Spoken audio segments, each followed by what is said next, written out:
চলুন শুনে আসি আফনান ভাইয়ের ঘটনাটি। আসসালামু আলাইকুম। সুপ্রিয় শ্রোতা বন্ধুরা, আশা করি সবাই ভালো আছেন। সবাইকে আমার অন্তরের অন্তঃস্থল থেকে জানাচ্ছি আন্তরিক শুভেচ্ছা ও অভিনন্দন। শ্রোতা বন্ধুরা, বরাবরের মতো এবারও একটি ঘটনা নিয়ে আপনাদের সামনে হাজির হলাম। আশা করি সবার ভালো লাগবে। ঘটনাটি সময়টা ছিল 2013 সালে এবং এই ঘটনাটি আমার যে জেলা, রাজবাড়ী জেলা। ঘটনাটির স্থান রাজবাড়ী জেলার পাচুরিয়া ইউনিয়নে। এই পাচুরিয়া থেকে রাজবাড়ীতে আসার জন্য একটি রাস্তা রয়েছে। এটি শহর রক্ষাকারী যে বাঁধ রয়েছে, এই বাঁধ ঘেঁষা রাস্তাটি। সাধারণত বেশি রাতের বেলা এই রাস্তায় কেউ চলাফেরা এমনিতেও করে না, খুব ইমার্জেন্সি ছাড়া আর কি। তো এই ঘটনাটি যার সাথে ঘটেছিল তার নাম হচ্ছে রকিব এবং সময়টি হচ্ছে 2013 সালে। তো রকিব হঠাৎ করে তার কাছে রাতের বেলা ফোন আসে।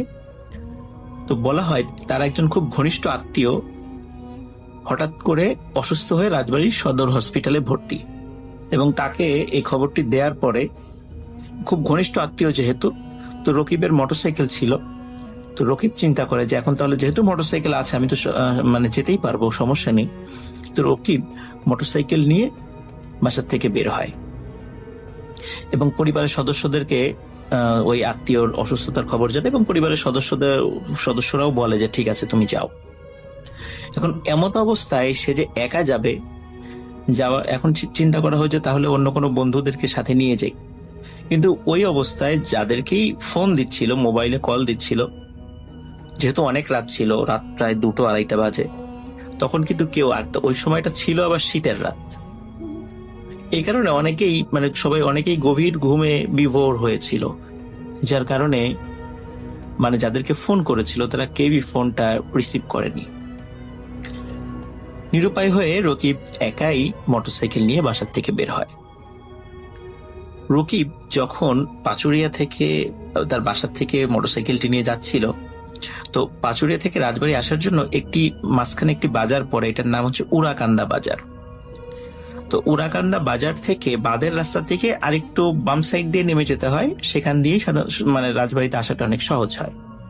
যদিও ওই পথটা ওই সময় অনেক নির্জন থাকে, এমনিতেও নির্জন থাকে, কিন্তু রাতের বেলা আরো বেশি নির্জন থাকে। তারপর রকিব সেই রাস্তাটি বেছে নিল তাড়াতাড়ি যাওয়ার জন্য। তো রকিব যখন ওরাকান্দা বাজার থেকে বাম দিক দিয়ে বাইকটা শহর রক্ষাকারী বাঁধ থেকে একটু ঢালু রাস্তা, নিচের রাস্তা দেশে বেশ ঢালু রাস্তা থাকে আর কি, ওখানে বাইকটি নামিয়ে দিয়ে সেই পথ দিয়ে আসতে থাকে। তো আস্তে আস্তে দাঁতশি নামক একটি জায়গা আছে, সেখানে আরেকটি বাজার রয়েছে। এই দাঁতশি বাজারের ঠিক আগে সে মোটরসাইকেলের লুকিং গ্লাসে হঠাৎ করে সে দেখতে পায় পেছনে মনে হয় কেউ বসে আছে। তো সে চিন্তা করে যে যেহেতু মোটরসাইকেল চালাচ্ছে এমনিতেও ভুল দেখতে পারে, কিন্তু স্পষ্ট না দেখলেও তার মনে হচ্ছিল যে লুকিং গ্লাসে যে কেউ মনে হয় বসে আছে পিছন। তখন রাকিব যেটি করে সেটি হচ্ছে যে প্রথমত সে দোয়া কালাম পড়া শুরু করে। তো তারপর সে মোটরসাইকেল যথারীতি চালাচ্ছিল, কিন্তু হঠাৎ রাকিব ফিল করে যে তার মোটরসাইকেলের স্পিড যে স্পিডে ছিল, মনে হচ্ছে স্পিডটা আগের থেকে আস্তে আস্তে বেড়ে যাচ্ছে। তো রাকিব তখন একটু ভয় পাওয়া শুরু করে, যদিও সে অনেক সাহসী ছিল, সে অনেক ভয় পাওয়া শুরু করে। তো ওই সময়টাতে রাকিব যে কাজটি করে সেটা হলো মোটরসাইকেলতে সে আপ্রাণ চেষ্টা করে মোটরসাইকেলের ব্রেক করে মোটরসাইকেলটা থামানোর জন্য। কিন্তু অদ্ভুত ব্যাপার, যে মোটরসাইকেলটা কোনোভাবেই থামানো যাচ্ছিল না, কোনোভাবেই রাকিব মোটরসাইকেলটি থামাতে পারছিল না। এবং তখন আরেকটি ঘটনা রাকিব প্রত্যক্ষ করে, সেটাই হচ্ছে যেহেতু চাঁদের আলো ছিল, তখন চাঁদের আলোতে মোটরসাইকেলের ছায়াটি পড়েছে রাস্তার পাশে। তখন রাকিব ওই ছায়ার দিকে তাকিয়ে দেখে যে তার পেছনে একটি ছায়া বসে আছে। মনে হচ্ছে তার পেছনে যদি একজন মানুষ বসে থাকে, ঠিক যেরকম ছায়া পড়ে, মনে হচ্ছে ঠিক ওরকমই একটি ছায়া তার পেছনে বসে আছে এবং এতটুকু সে ফিল করে এবং সে ওই ছায়ার দিকে তাকায় দেখতে পারে যে এই ছায়ামূর্তিটি একটি মহিলা মানুষের। কারণ ওই ছায়ামূর্তির যে চুল, বড় বড় চুল, মোটরসাইকেল যখন চলছিল বাতাসে সেই চুলটা পেছন দিকে উঠছিল, ঢেউ খেলছিল। এটিও রাকিব ছায়ার দিকে তাকিয়ে, বিশেষ করে ওই মোটরসাইকেলের যে ছায়াটি হয় সেই দিকে তাকিয়ে দেখতে পারে। তো তখন ও বুঝতে পারে যে এখন সে খুব বিপদে পড়ে গিয়েছে। তখন কি করবে, মোটরসাইকেল তো থামাতে পারছে না। তখন ওই অবস্থাতেই মোটরসাইকেল চালাতে চালাতে আরেকটু সামনের দিকে, দার্সির থেকে আরেকটু সামনের দিকে একটি জায়গা আছে, এর নাম হচ্ছে নূরপুর বলে। তো এই নূরপুরের কাছে এসে পাশে দেখে রাস্তায়, যেহেতু সে ওই দিক দিয়ে সবসময় চলাফেরা করে, তো আগে থেকেই দেখেছিল যে রাস্তার পাশে একটি খুব অল্প পানির একটি খাদের মতো রয়েছে। তখন মোটরসাইকেল যে কোনো উপায়ে থামানোর জন্য সে চিন্তা করছে, এখন থামাতে গেলে কোনো গাছ বা দেয়ালের সাথে যদি ধাক্কা দেয় এই স্পিডওয়ালা মোটরসাইকেল, তাহলে কিন্তু খুব বিপদ হয়ে যাবে। এই জন্য রাকিব যে কাজটি করে সেটি হচ্ছে এই মোটরসাইকেলটি এই খাদের মধ্যে নামিয়ে দেওয়ার চেষ্টা করে এবং সেখানে সে সফলও হয়। যখন মোটরসাইকেল খাদের মধ্যে নামিয়ে দেয় তখন মোটরসাইকেল পানির মধ্যে গিয়ে পড়ে এবং রাকিব তেমন কোনো আহত হয় না। কিন্তু এই যখন ধপাস করে এই মোটরসাইকেলটি পানির মধ্যে পড়েছে, তখন আশেপাশে যে বাড়ি ছিল তারা চিন্তা করেছে যে কি ব্যাপারে এত শব্দ, এত জোরে শব্দ হলো কি। তখন বেশ কয়েকজন লোক বের হয়েছে বাসা থেকে বের হওয়ার পর টর্চ জ্বালিয়ে দেখে যে নিচে একটা লোক পানির মধ্যে পড়ে গিয়েছে, সে আহত অবস্থায় গোংরানোর মতো শব্দ করছে। তখন কয়েকজন গিয়ে ওখান থেকে তাকে উদ্ধার করার চেষ্টা করে। কিন্তু অদ্ভুত ব্যাপার হলো, তাকে উদ্ধার করতে গিয়ে একটি সমস্যা দেখা দিল। সেটা হচ্ছে যে কয়েকজন লোক মিলে তাকে যখন টেনে তোলার চেষ্টা করছিল, তার শরীরটা এত ভারী মনে হচ্ছিল তাদের কাছে, কিছুতেই এই বডিটাকে টেনে তুলতে পারছিল না, রাকিবের দেহটাকে টেনে তুলতে পারছিল না। তখন আরো লোকদেরকে ডাক দেয়া হয়। প্রায় 15 থেকে 16 জন মিলে এই রাকিবকে পানি থেকে টেনে তোলে। এটা অদ্ভুত ব্যাপার, কারণ তার ওজন ছিল বড় জোর 60 কেজি, 60 কেজি, কিন্তু এটা তুলতে 15-16 জন লোক লাগবে, এটা কিন্তু অকল্পনীয় ব্যাপার ছিল। এবং তাদের কাছে মনে হচ্ছিল, তাদের বর্ণনা অনুযায়ী, যে মনে হচ্ছিল তারা কোনো পাথর টেনে তুলছে। তাকে ওখান থেকে তোলার পরে, যেহেতু সে অতটা আহত হয়নি, মোটামুটি যেহেতু ঠান্ডার সময় ছিল, পানির মধ্যে পড়েছিল, সেন্সলেস হয়ে যায় ঠান্ডাতে, তো তখন তাকে একটু জ্ঞান ফেরানো হয়, একটু ট্রিটমেন্ট করে আগুনের একটু তাপ দিয়ে। তখন সে পুরো ঘটনাটা সবাইকে খুলে বলে। ওই অবস্থায় তার পরিবারের লোকদেরকেও খবর দেওয়া হয়, কিন্তু রাতের বেলা ওনাদেরকে আশ্বস্ত করা হয় যে না, সে ভালো আছে, আপনারা সকালে আসেন। তো সকালে এসে তার পরিবারের লোকগুলো রাকিবকে নিয়ে যায়। কিন্তু এই ঘটনাটি এখানেই শেষ নয়। এরপরে এই যে ছায়ামূর্তি যেটি হঠাৎ করে মোটরসাইকেলে তার উপর চেপে বসেছিল, এটি তার আর পিছু ছাড়ে না। বিশেষ করে একদিন এমন একটি ঘটনা ঘটে যে রাকিব ঘুমিয়ে আছে, তো সে ফিল করছিল যে তার পাশে কেউ একজন শুয়ে আছে, বড় চুলওয়ালা কোনো মানুষ শুয়ে আছে। একদিন এই ঘটনাটি যেদিন ঘটে, তখন রাকিব খুব ভালো করে খেয়াল করে এটা কে। তখন তাকিয়ে দেখে যে মোটামুটি যতটুকু দেখা যাচ্ছিল অন্ধকারে, যে চেহারাটি ভয়ঙ্কর রকমের কালো। একে তো ঘরে অন্ধকার, যতটুকু আবছা আলো ছিল, তো ভয়ঙ্কর রকমের কালো। কারণ আলো কিভাবে দেখতে পেল, ওইখানে কিন্তু ইলেকট্রিসিটি ছিল তার ঘরে, যেহেতু ডিম লাইট আমরা জ্বালিয়ে অনেক সময় ঘুমাই আর কি, যে ডিম লাইটের আলোতে সে দেখছে ভয়ঙ্কর রকমের কালো একটা চেহারা। মাথার চুলগুলো অস্বাভাবিক রকমের বড়, এত বড় চুল সাধারণত কোনো মেয়েদের হয় না। তার পাশে শুয়ে আছে। তখন রাকিব চিৎকার করে ওঠে, তার চিৎকার বাড়ির অন্য সদস্যরা চলে আসে। তখন আবারও রাকিব সেন্সলেস হয়ে যায়। রাকিবের যখন জ্ঞান ফেরে, তখন বেশ কিছু মানে হুজুরদের কাছে নিয়ে যাওয়া হয়, তখন হুজুররা তার ট্রিটমেন্ট করা শুরু করে এবং বলে যে রাতের বেলা এই বের হওয়ার সময় একটি দুষ্টু জিন তার উপর সওয়ার হয়েছিল এবং এটি তার থেকে সহজে যেতে চাচ্ছে না। দেখ, আলহামদুলিল্লাহ অনেক চেষ্টার পর রাকিব সুস্থ হয় এবং এখনো সে সুস্থ অবস্থায় আছে, সে ভালো আছে।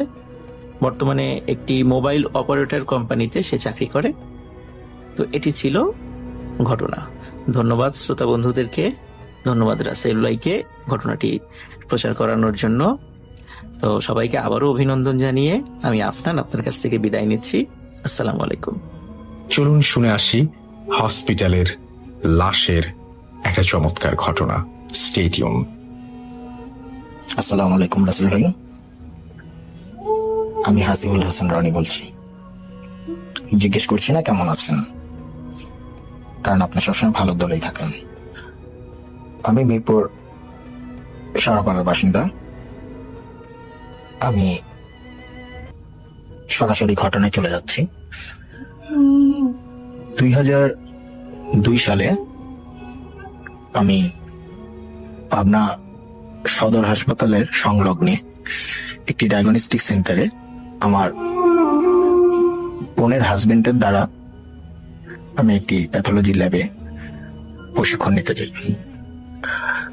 প্রশিক্ষণ চলাকালীন আমাদের কাজগুলো ছিল হচ্ছে ব্লাড কালেকশন করা পেশেন্টের কাছ থেকে। বেশিরভাগ ব্লাড গুলা কালেকশন হতো আমরা পাবনা সদর হাসপাতালের যে প্যাথোলজি ল্যাব ছিল ওখানে অধিকাংশ পরীক্ষাগুলাই হতো না। সো আমরা ওই পরীক্ষাগুলো কালেক্ট করে আমরা এখান থেকে করে নিতাম, প্লাস পরবর্তীতে ডেলিভারিটা ওখানে দিয়ে হতো আর কি। তো কোনো একদিন বিকালের দিকে আমাদের অফিসটা ক্লোজ হতো রাসেল ভাই 9টার দিকে, পাবনা সদর হাসপাতালের সংলগ্নে ছিল যেহেতু। তো কোনো একদিন বিকালের দিকে আর কি 2002 সালের কথা বলছি, আমাকে ডায়াগনস্টিক থেকে বলা হলো যে রনি একটা ব্লাডের কালেকশন আছে, সদর হাসপাতালে যাও, দোতলায় এত নম্বর ওয়ার্ড, এত নম্বর বেডে। তো অনেক আগের কথা যেহেতু রাসেল ভাই আমার অতটা খেয়াল নেই বেড নাম্বার ওয়ার্ড নাম্বারটা। তো আপনার সদর হাসপাতালটা বেসিক্যালি ছিল হচ্ছে গিয়ে এদিক দিয়ে উঠে ওদিক দিয়ে নামা যেত, মানে একদিক দিয়ে সিঁড়ি আছে, সিঁড়ি দিয়ে আপনি উঠলে পরে হাসপাতালটা লম্বা, পুরাটাই হচ্ছে কি বারান্দা, হাতের ডান সাইডে বারান্দা, বাম সাইডে হচ্ছে কি ওয়ার্ড গুলো। তো বারান্দা দিয়ে বের হয়ে বারান্দা দিয়ে উঠে তারপরে ওদিক দিয়ে সোজা চলে গেলে আবার ওই পাশ থেকেও আরেকটা সিঁড়ি যেটা দিয়ে নামা যেত। তো দুটো সিঁড়ি ছিল, দুপাশ দিয়ে রোগীরা উঠতো। তো বিকাল গড়িয়ে যখন সন্ধ্যার দিকে আমি একটু ডিলে করেই গেলাম ব্লাডটা কালেকশন করতে। তো সন্ধ্যার দিকে মোটামুটি আমি যখন হাসপাতালের কাছাকাছিতে তখন ঠান্ডা বাতাস বইছে, আকাশে অনেক মেঘ করেছে, গুড়ি গুড়ি বৃষ্টিও পড়ছে বলা যায়, 1 ফোঁটা করে বৃষ্টিও পড়ছে, কিন্তু অনেক বেশি আর কি মেঘ করেছে আর কি, বড় ধরনের একটা ঝড় হবে এরকম কিছু। তা আমি এটা দেখি একটু তাড়াতাড়ি করে গেলাম যে আর্লি ব্লাডটা কালেকশন করে আমি স্যাম্পলটা নিয়ে আসি আমার ল্যাবে। তো আমি সিঁড়িতে উঠে জাস্ট ব্লাডটা কালেকশন করছি। সিরিঞ্জে আমি যখন ব্লাডটা টেনে নিয়ে এসে সিরিঞ্জটা নিডেলটা বের করে যখন পেশেন্টকে কটন দিয়ে হাতটা ক্লোজ করে দিলাম, in the mean time Rasel ভাই কারেন্ট চলে যায়। তো কারেন্ট চলে যাওয়ার পরে আমি অ্যাজ ইউজুয়াল কারেন্ট যেতেই পারে, এটা আর মফস্বল শহরগুলোতে একটু কারেন্ট বেশি যায়, তখন আরো বেশি যেত আর কি, এই এখনকার তৎকালীন সময় থেকে বেশি যেত আর। তো আমি সবসময় যেটা করতাম সেটা হচ্ছে কি, আমি যদি কখনো দোতলায় উঠতাম, এদিক দিয়ে উঠতাম ওদিক দিয়ে নামতাম আর কি। হাসপাতালটা একটা চক্কর দেওয়া হতো, তা আমার কাছে ভালো লাগতো আর কি, পরিবেশটাও খুব সুন্দর ছিল। তো যেহেতু আমি পাশাপাশি ল্যাবে কাজ করতাম, হাসপাতালের অধিকাংশ স্টাফই আমাদের পরিচিত ছিল। তো আমি যখন ওই পাশ থেকে নামছি, কারেন্ট চলে গিয়েছিল, তখন আমি একটা মোবাইল ইউজ করতাম সিমেন্স C25, অনেক আগের মডেল সিমেন্স C25। খুব বেশি আলো হতো না, বিকজ অফ ওগুলা তো কোনো টর্চের ব্যবস্থা ছিল না।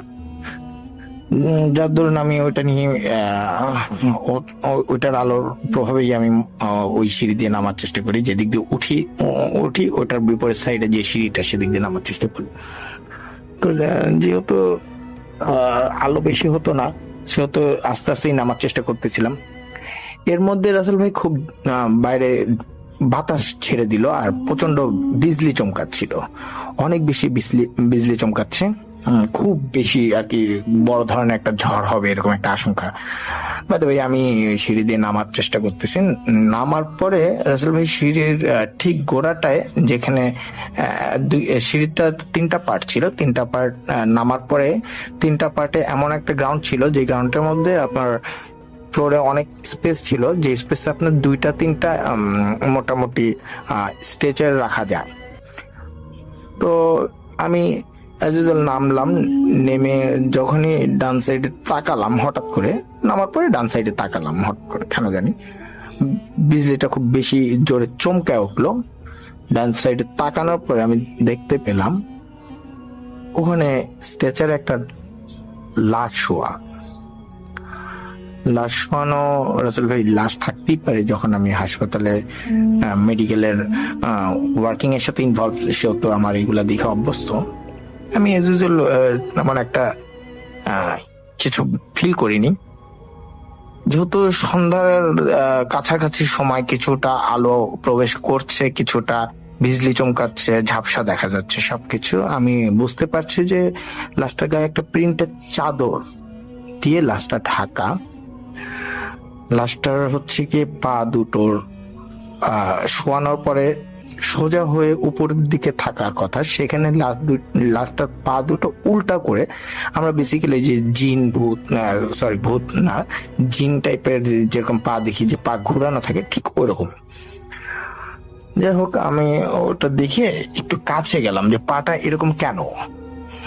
তো যাবার পরে রাসেল ভাই দেখতে পারলাম যে পাটার রগ আসলে কাটা, দুটো পায়েরই রগ কাটা, আর স্ট্রেচারের পাশে একটা হাত একটুখানি বের হয়েছে, ওই হাতটাও এরকম রগ কাটা। এর মধ্যে রাসেল ভাই কোথা থেকে একটুখানি বাতাস এসে লাশটার মুখের চাদরটা সরিয়ে দেয়। একটু অদ্ভুত ঘটনা হচ্ছে, সরিয়ে দেওয়ার পরে ওই ফার্স্ট টাইমটা আমি ভয়টা পাই। সরিয়ে দেওয়ার পরে আমি যখন মুখের দিকে তাকানোর পরে খুব বিভৎস আর কি চেহারা করে লাশটা শুয়ে আছে, যেটা হচ্ছে গিয়ে আপনার জিভাটার ভিতরে রাসেল ভাই কামড় দিয়ে আছে। আমরা জিভের আর কি কথায় লজ্জা পেলে কিংবা একটু আপসেট হলে জিভে যেরকম ভাবে কামড় দিই, জিভ অর্ধেক বের করে, ঠিক ওরকম ভাবে জিভে কামড় দিয়ে চোখটা বন্ধ করে সে শুয়ে আছে। তো মুখটা দেখতে খুব অদ্ভুত লাগলো, মনে হলো যে ঘন্টা 3-4 আগে হয়তো বা মারা গেছে, লাশটা পোস্টমর্টমের জন্য ওখানে রাখা। এনিওয়ে, আমি ওইটা দেখে একটু ভয় পাওয়ার জন্য আমি ওই জায়গাটা লিভ করার ট্রাই করলাম। যেহেতু এই সিঁড়ি দিয়ে নেমেছি, সেহেতু আমার হাসপাতালের নিচতলার ওই মাথায় যাওয়ার পরে আমি গেটটা পাবো। তা আমি যখন লাস্টটা লিভ করে আমি যখন রওনা দেওয়ার পরে ওখানে একটা ওয়ার্ড মাস্টার ছিল, জাফর ভাই। ওয়ার্ড মাস্টারের সাথে আমার দেখা হয়। জাফর ভাই আমাকে বলছিল, সবাই আমাকে মজা করে ওখানে শালাই বলতো, যেহেতু আমার বোনের হাজবেন্ডের পরিচয়, ওখানে আমি কাজ শিখতে যাই, তো সবাই মজা। তো জাফর ভাই আমার সাথে মজা করে বললো যে, কিরে শালা তুই এখানে কি করিস? তা বললাম, একটা কালেকশন ছিল, এখানে একটা লাশ পড়ে আছে, কিরকম অবস্থা, এটা কি পোস্টমর্টমের জন্য নাকি? তো জাফর ভাই আমাকে বলতেছে, এটা হচ্ছে গিয়ে তোর ব্যাঙের লাশ। আমি বললাম, ব্যাঙের লাশ মানে? তখন সে আমাকে বললো যে, ব্যাং বাবুর নাম শুনিস না? পাবনার শহরের এককালীন, এখনকার সময় ত্রাস, তা এককালীন সময় সে খুব ত্রাস ছিল, ব্যাং বাবু নাম, তার নামের টাইটেল ছিল এটা। আমি বললাম, ও তাই নাকি? হ্যাঁ, মারা গেছে কিছুক্ষণ আগে, ইনে রাখছে পোস্টমর্টম করার জন্য। তা আমি বললাম, এই হাত পায়ের রক টক কাটা? হ্যাঁ, হাত পায়ের রক কাটছে, আরো কোপ তো পড়ছে পিছনে। তো যাই হোক, আমি এটা শুনে তা আমি যাবার বললাম যে, কোথায় যাচ্ছেন? বললে, উপরে যাবো। তা আমি চলে আসলাম।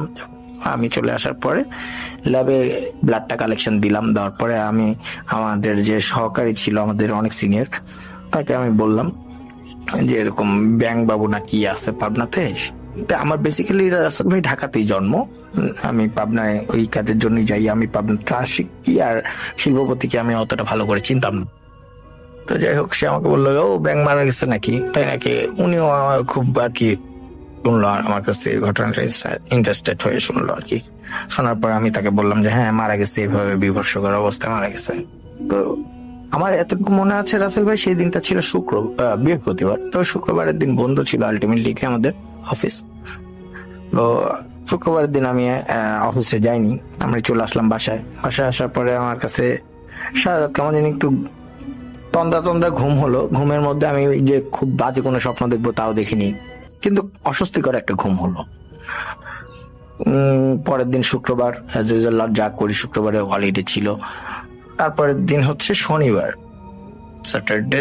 আমি মর্নিং এ অফিসে যাই। অফিসে যাওয়ার পরে ঠিক সারাদিন অফিস করার পরে রাসেল ভাই ওই সময়টাই সন্ধ্যার দিকে, মানে বৃহস্পতিবার সন্ধ্যায় যে টাইমটা ছিল, শনিবার ঠিক ওই টাইমটা সন্ধ্যার দিকে আমি ওয়াশরুমে ছিলাম। ওয়াশরুম থেকে আমাকে ওই যে ল্যাবের সিনিয়র ভাইয়া, উনি আমাকে ডাকতেছে, রনি, হ্যাঁ রনি।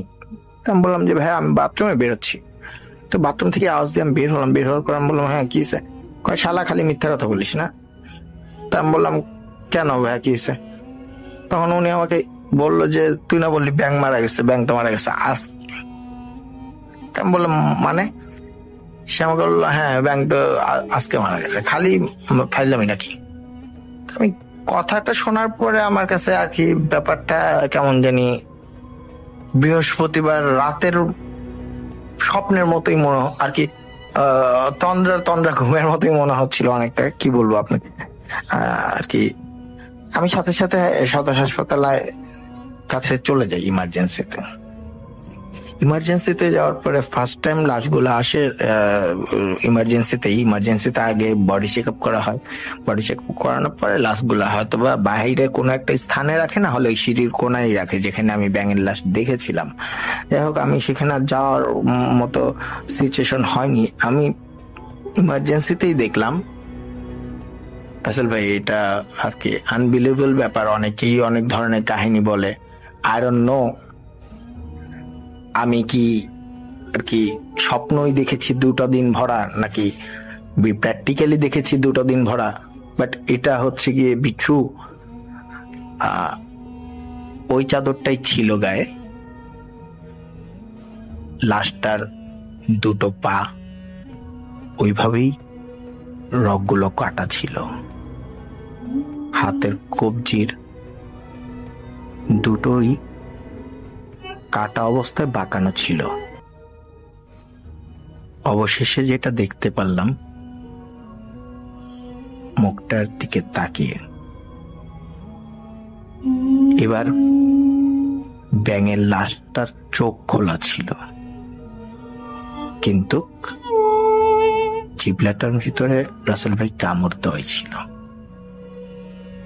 আমি সেটা দেখে বেশ 10 থেকে 15 মিনিট আমি কারোর সাথে কথা বলতে পারিনি। হাসপাতালের সামনে যে ছোট্ট একটা বিনোদনের জন্য মাঠ ছিল, মাঠটার সামনে এসে আমি স্ট্যাচু হয়ে কতক্ষণ দাঁড়িয়েছিলাম। কিছুটা বলতে পারেন এক প্রকারের কোনো একটা ভাবনায় চলে গিয়েছিলাম।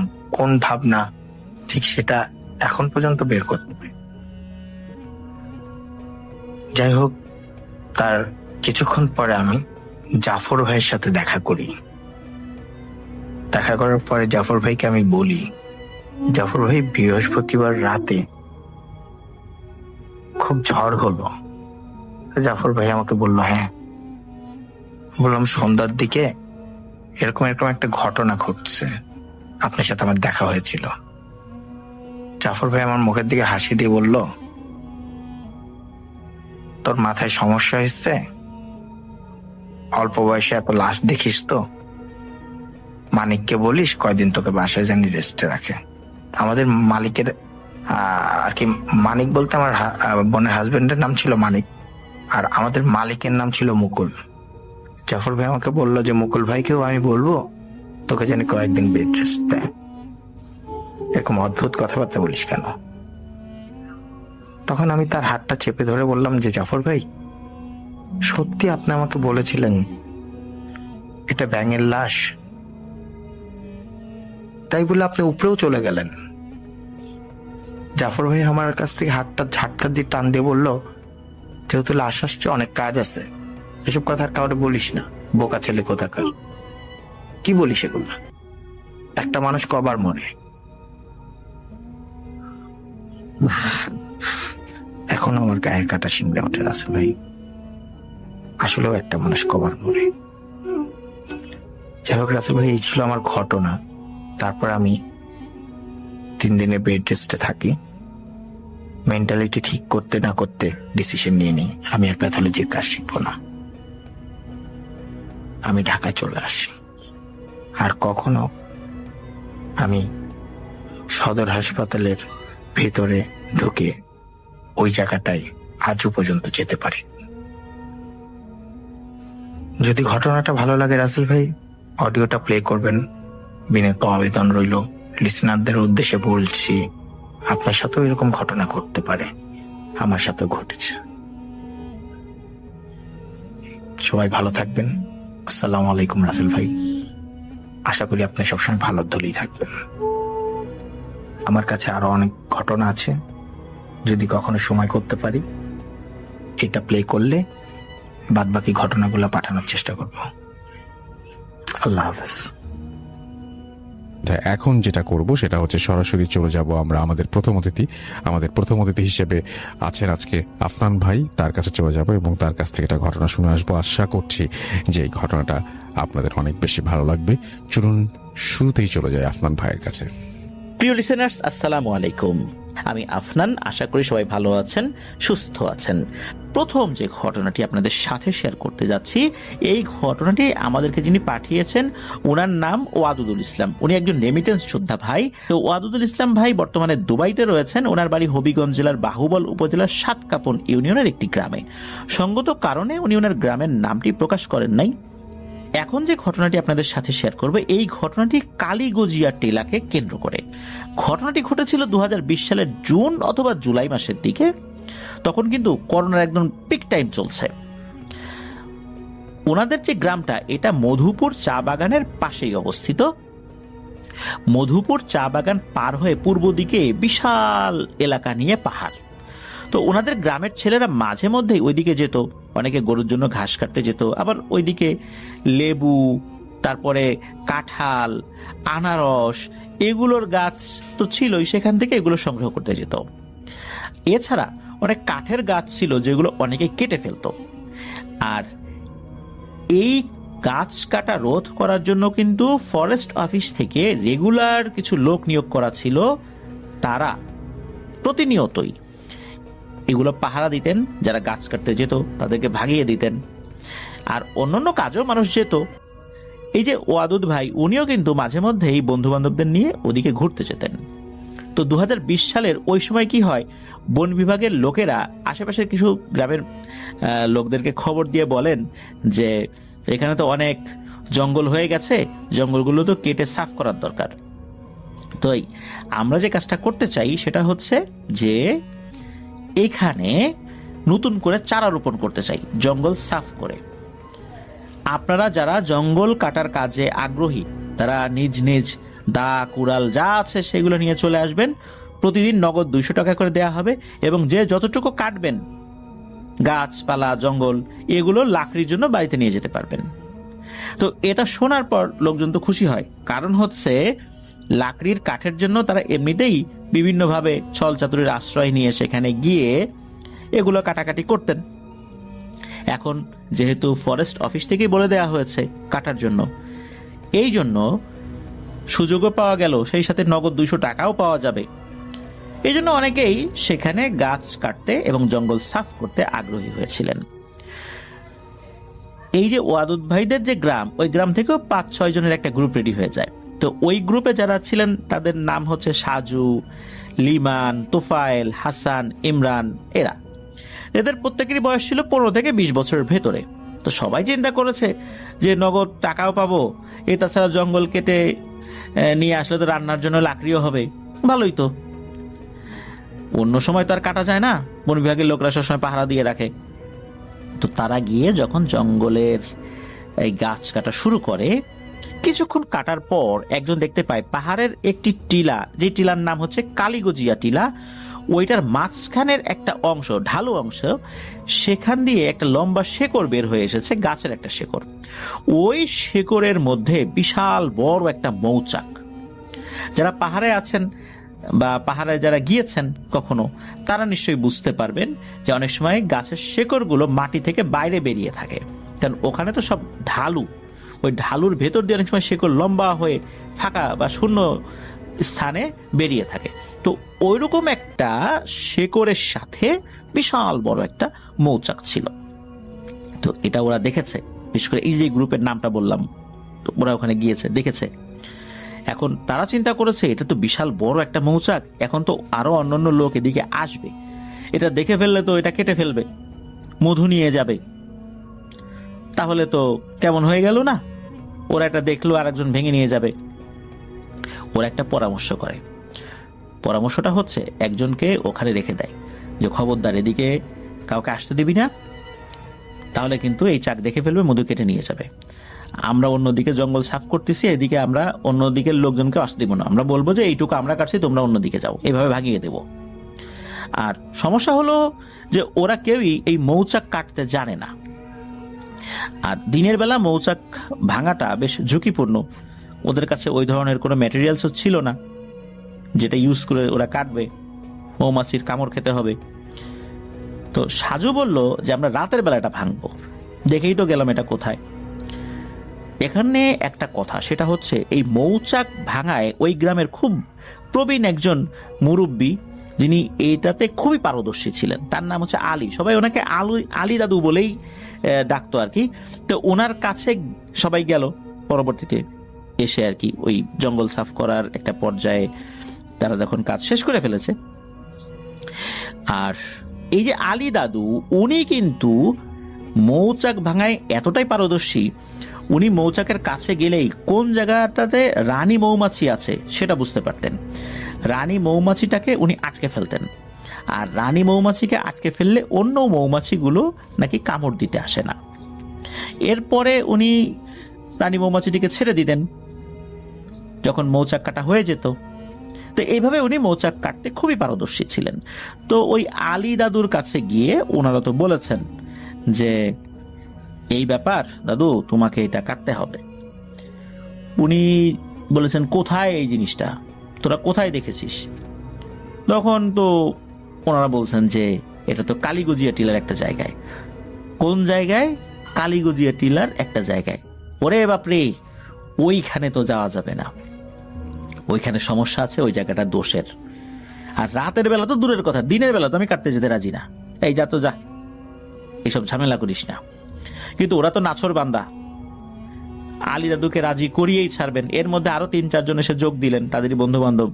আলী দাদুকে অনেক অনুরোধ করছেন, আলী দাদুও তাদেরকে আসলে বোঝাতে পারছেন না। 15 থেকে 20 বছর বয়সী এই কিশোরদেরকে কিভাবে বুঝাবেন? ওরা তো তরুণ, টকবগে, তাদের রক্ত, কোনো ভয় তো ওদের আসলে কাবু করতে পারে না। একটা পর্যায়ে আলী দাদু বিরক্ত হয়ে বলেন, আচ্ছা ঠিক আছে, যা কাটবো, তবে এখন না, আমরা আসরের নামাজ পড়ে বের হব, ওইখানে গিয়ে মাগরিবের নামাজ একসাথে জামাতে আদায় করব। এরপর ওইটা কাটবো এবং এশার আজানের আগেই আমাদেরকে বাড়িতে ফেরত আসতে হবে, কারণ বারবার বলছি জায়গাটা কিন্তু ভালো না। তো সকলে সম্মত হয়, ঠিক আছে, দাদু যেটা বলবে ওইটাই। আসরের পরপরই ওনারা বেরিয়ে যান নামাজ পড়ে। ওইখানে গিয়ে একটা ছড়া আছে, মানে ছড়া, ঝর্ণা বা নদীর মতো, তো ওটাতে অজু করেন। অজু করে মাগরিবের আজান ওইখানে দিয়ে একসাথে সবাই জামাতে মাগরিবের নামাজ আদায় করেন। এরপর দাদু ওই মৌমাছির চাকের দিকে যান, গিয়ে দেখেন বিশাল বড় একটি মৌচাক। উনি দেখেই বলেন এখানে 2 থেকে 3 লিটারের মতো মধু আছে। যেহেতু ওনার একটা পূর্ব থেকে অভিজ্ঞতা ছিল, দেখলেই বুঝতে পারেন যে কি পরিমাণ মধু এখানে থাকতে পারে। এদিকে ওনারা প্রস্তুতি নিয়েছেন, বাঁশের মধ্যে কাপড় পেঁচিয়ে কেরোসিন ভিজিয়ে আগুন লাগিয়ে দিয়েছেন। যখনই ওই মৌচাকের কাছে আগুনটা নেবেন, তখনই সকলেই একসাথে শুনতে পায়, কেউ মনে হচ্ছে জোরে জোরে শ্বাস নিচ্ছে, কেউ অনেক জোরে জোরে এবং দ্রুত শ্বাস নিলে কেমন শব্দ হয় ওই রকম। আরো মনে হচ্ছে তাদের প্রত্যেকের কানের মধ্যেই কেউ সাপের মতো হিস হিস শব্দ করছে। আলী দাদুর এই ধরনের অভিজ্ঞতা কিন্তু পূর্বেই ছিল। সবাই ভয় পাবে এই চিন্তা করে উনি আসলে বলেন যে এই ছেলে পেলে এগুলা কিছু না, আমাদের পাশে মনে হচ্ছে বড় কোনো আলোদ হবে। আলোদ হলো সাপ, স্থানীয় ভাষায় ওখানে আর কি সাপকে আলোদ বলা হয়। আর স্থানীয় ভাষায় ওই আলোদ যেই সাপটা, ওইটার যে জাত, ওইটাকে খইয়া গোখরা বলে আর কি। তো যাই হোক, উনি বলেন যে তোরা সবাই দোয়া দুরুদ পড়তে থাক, আমি দেখছি বিষয়টা। এরপর উনি মনে মনে কি যেন পড়লেন এবং চারদিকে ফু দিয়ে দিলেন এবং সালাম দিয়ে বললেন, তুমি যেই হও না কেন, তুমি যদি আল্লাহর সৃষ্টি হয়ে থাকো, নিশ্চয়ই তুমি আল্লাহরই সৃষ্টি, তাহলে আমাদের কোনো ক্ষতি করো না, আমরা তোমার কোনো ক্ষতি করছি না, তুমিও আমাদের কোনো ক্ষতি করো না, তুমি তোমার মতো থাকো, তোমার পথে যাও, আমরা আমাদের মতো করে এখনই আমাদের পথে চলে যাচ্ছি। তারপর এই আলুই দাদু ওনার হাতে যে মশালটা ছিল, যেটা দিয়ে উনি ওই মৌচাকের কাছে যেতে গিয়েছিলেন, কেবল তখনও যান নাই, ওই আলী দাদু ওই মশালটা সামনে রেখে আগাতে থাকেন এবং ধীরে ধীরে পাহাড় থেকে নেমে পড়েন। যতক্ষণে ওনারা নেমেছেন, প্রত্যেকেই কিন্তু শুনেছেন ওই সাপের মতো হিস হিস শব্দটি আরো প্রকটভাবে ওনাদের কানের কাছে এসে লাগছে। মনে হচ্ছে কোনো একটা ভয়ঙ্কর অশরীরী ওনাদের সাথেই পিছু পিছু আসছে।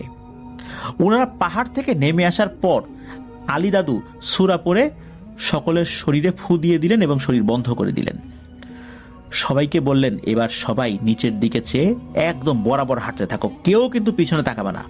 আর বাড়িতে গিয়ে এগুলো এখনই কাউকে বলার দরকার নাই, সবাই গোসল করে ঘরে ঢুকবা, সাবধান, গোসলের আগে কেউ কিন্তু ঘরে ঢুকবে না, তাহলে কিন্তু বিপদ হতে পারে।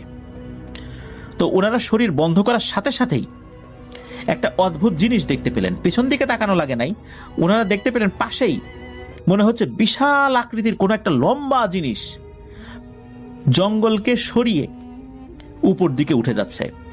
অনেক সময় দেখা যায় বিশাল আকৃতির কোনো একটা জিনিস যদি ঝোপের মধ্যে দিয়ে যেতে থাকে, তাহলে যেই জায়গা দিয়ে যায় ওই জায়গার ঘাস বা গাছগুলো দেবে যেতে থাকে এবং বোঝা যায় যে কোন দিক দিয়ে যাচ্ছে। মশালের আলো ছাড়াও কিন্তু চাঁদের আলো ছিল, সেটাতে ওনারা স্পষ্টভাবে দেখতে পেয়েছিলেন কোনো ভয়ঙ্কর লম্বা একটা জিনিস। বোঝাই যাচ্ছে এটা বড় কোনো সাপ হতে পারে, কিন্তু অনেক বড় আকৃতির সেটা। ওইটা পাহাড়ের উপর দিকে উঠে যাচ্ছে এবং যে দিক দিয়ে যাচ্ছে ওই জায়গাগুলো নড়াচড়া করছে, আর একদম সামনের দিকে যে গাছগুলো আছে মনে হচ্ছে ওগুলো ভেঙে যাচ্ছে। এইভাবেই ওই জিনিসটা উপর দিকে উঠে যাচ্ছে। এইটা দেখে সকলেই তো ভয় পান, কারণ সকলেই তখন বুঝতে পেরেছেন এই জিনিসটা এতক্ষণ তাদের পিছু পিছু নিচে নেমে এসেছে। এই জিনিসটা যদি তাদের সাথে সাথে বাড়িতে যেত তাহলে কি বিপদ হতো। তো যাই হোক, সকলে বাড়িতে চলে যায়। আলী দাদুর পরামর্শ অনুযায়ী সকলেই গোসল করে ঘরের মধ্যে ঢুকে পড়ে। পরদিন এরা আবার এসে আলী দাদুকে এই বিষয়টা ব্যাখ্যা করতে বলেন, দাদু বলো তো আসলে ব্যাপারটা কি। তখন আলী দাদু বলেন যে শোন, এই জায়গাটা আর বিশেষ করে টিলাটা, এই কালীগজিয়া টিলাটা অনেক আগে থেকেই দোষের, এখানে অনেক সমস্যা আছে। আমাদের পূর্বপুরুষরা বলছেন যে এইখানে সাপরূপী ভয়ঙ্কর একটা জিন থাকে। এটা কারো ওইভাবে কোনো ক্ষতি করে না, যদি না ও বিরক্ত হয়। ওকে বিরক্ত করলে ক্ষতি করে, বিশেষ করে কেউ যদি রাতের বেলা ওই দিকটাতে যায় কোনো কারণে, তাহলে এই সমস্যাটা হয়। আবার অনেকে দেখা যায় যে কোনো কিছু কাটাকাটি করছে, সন্ধ্যা নেমে গেছে, তখনও সে ওখান থেকে যায় নাই, তখন তার বিপদ হয়। এর মধ্যে আলী দাদু একটি ঘটনা বলেন, সেটা হচ্ছে যে বহুদিন আগে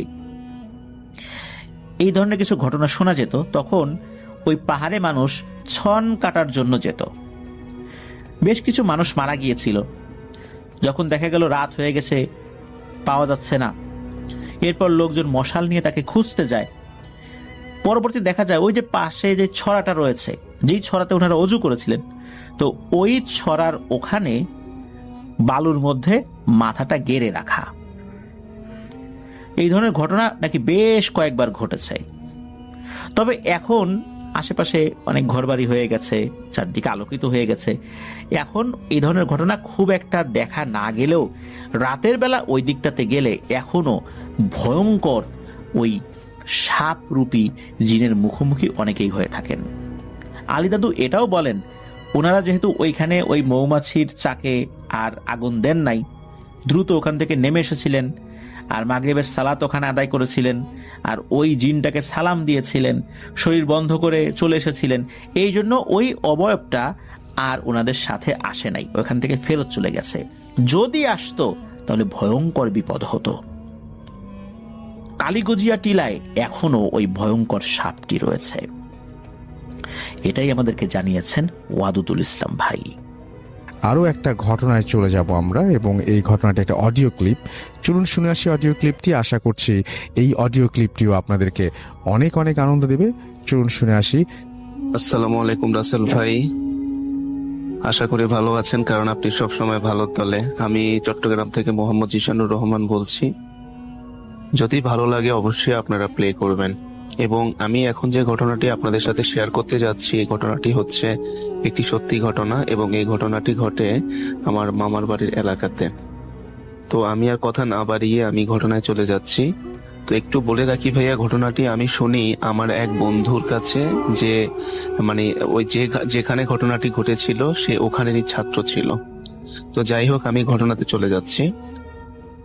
ঘটনাটি ঘটে আমাদের মামা বাড়ির এক মাদ্রাসাতে।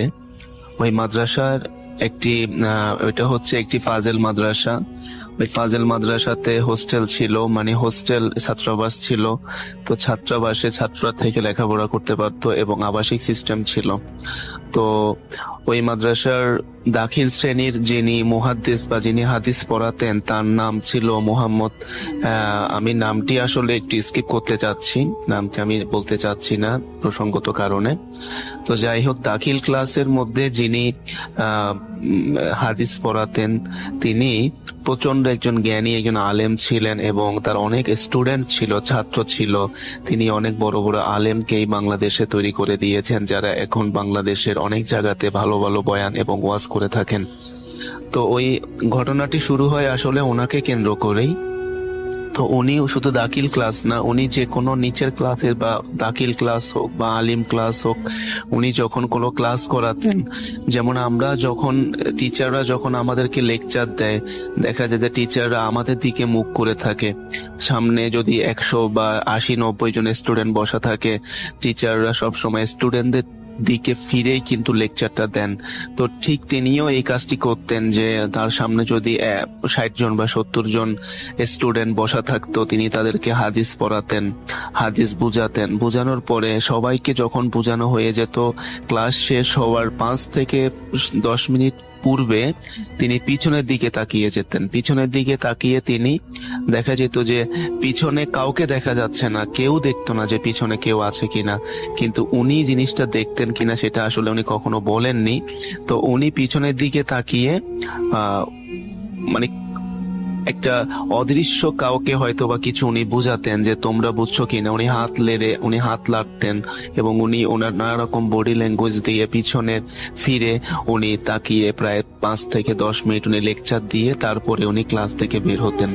তো ঘটনাটা আসলে আপনারা হয়তো বা ক্লিয়ার হননি, আমি একটু ক্লিয়ার করে বলতে চাচ্ছি যে এরকম যে টিচার যখন ক্লাসের মধ্যে কথা বলে, স্টুডেন্টরা সবসময় টিচার থাকে সবসময় স্টুডেন্টদের দিকে ফিরে কথা বলে, এবং পরে যখন একটা অঙ্ক বা একটা ইংলিশ যখন তিনি লিখতে যাবেন, তখন কিন্তু তিনি বোর্ড দিয়ে বা মার্কার পেন দিয়ে তিনি হোয়াইট বোর্ড বা ব্ল্যাক বোর্ডে লিখেন। কিন্তু এই হুজুরের ক্ষেত্রে ঘটনাটি ঘটেছিল সম্পূর্ণ একটু ব্যতিক্রমী। তিনি যখন লেকচারটা দিতেন, তিনি তার লেকচার দেওয়ার শেষে করার আগে সকল স্টুডেন্টকে বুঝিয়ে উনি পিছনের দিকে তাকিয়ে যেতেন। পিছনের দিকে তাকিয়ে উনি কাউকে যেন বা অন্য কাউকে বা দেখা যাচ্ছে না বা সুপার ন্যাচারাল ব্যাপার ছিল, সেটা আসলে হুজুর কখনো বলেননি। তো উনি ওদেরকে বুঝাতেন। তো এই ঘটনাটি প্রায়ই ঘটতে থাকে বলতে আলিম ক্লাসে উনি একই কাজ করতেন, দাখিল ক্লাসে একই কাজ করতেন, ইভেন উনি 9-8 ক্লাসেও বা অন্যান্য ক্লাসে যদি হাদিস পড়াতেন বা অন্যান্য ক্লাস নিতেন, উনি একই কাজটি করতেন। তো এরকম ঘটনাটি আসলে ঘটতে থাকে এবং এক পর্যায়ে ছাত্রছাত্রীরা মনে করতে থাকে যে হুজুরের মাথায় মনে হয় কোনো সমস্যা আছে, না হলে হুজুর এরকম আচরণ কেন করবেন।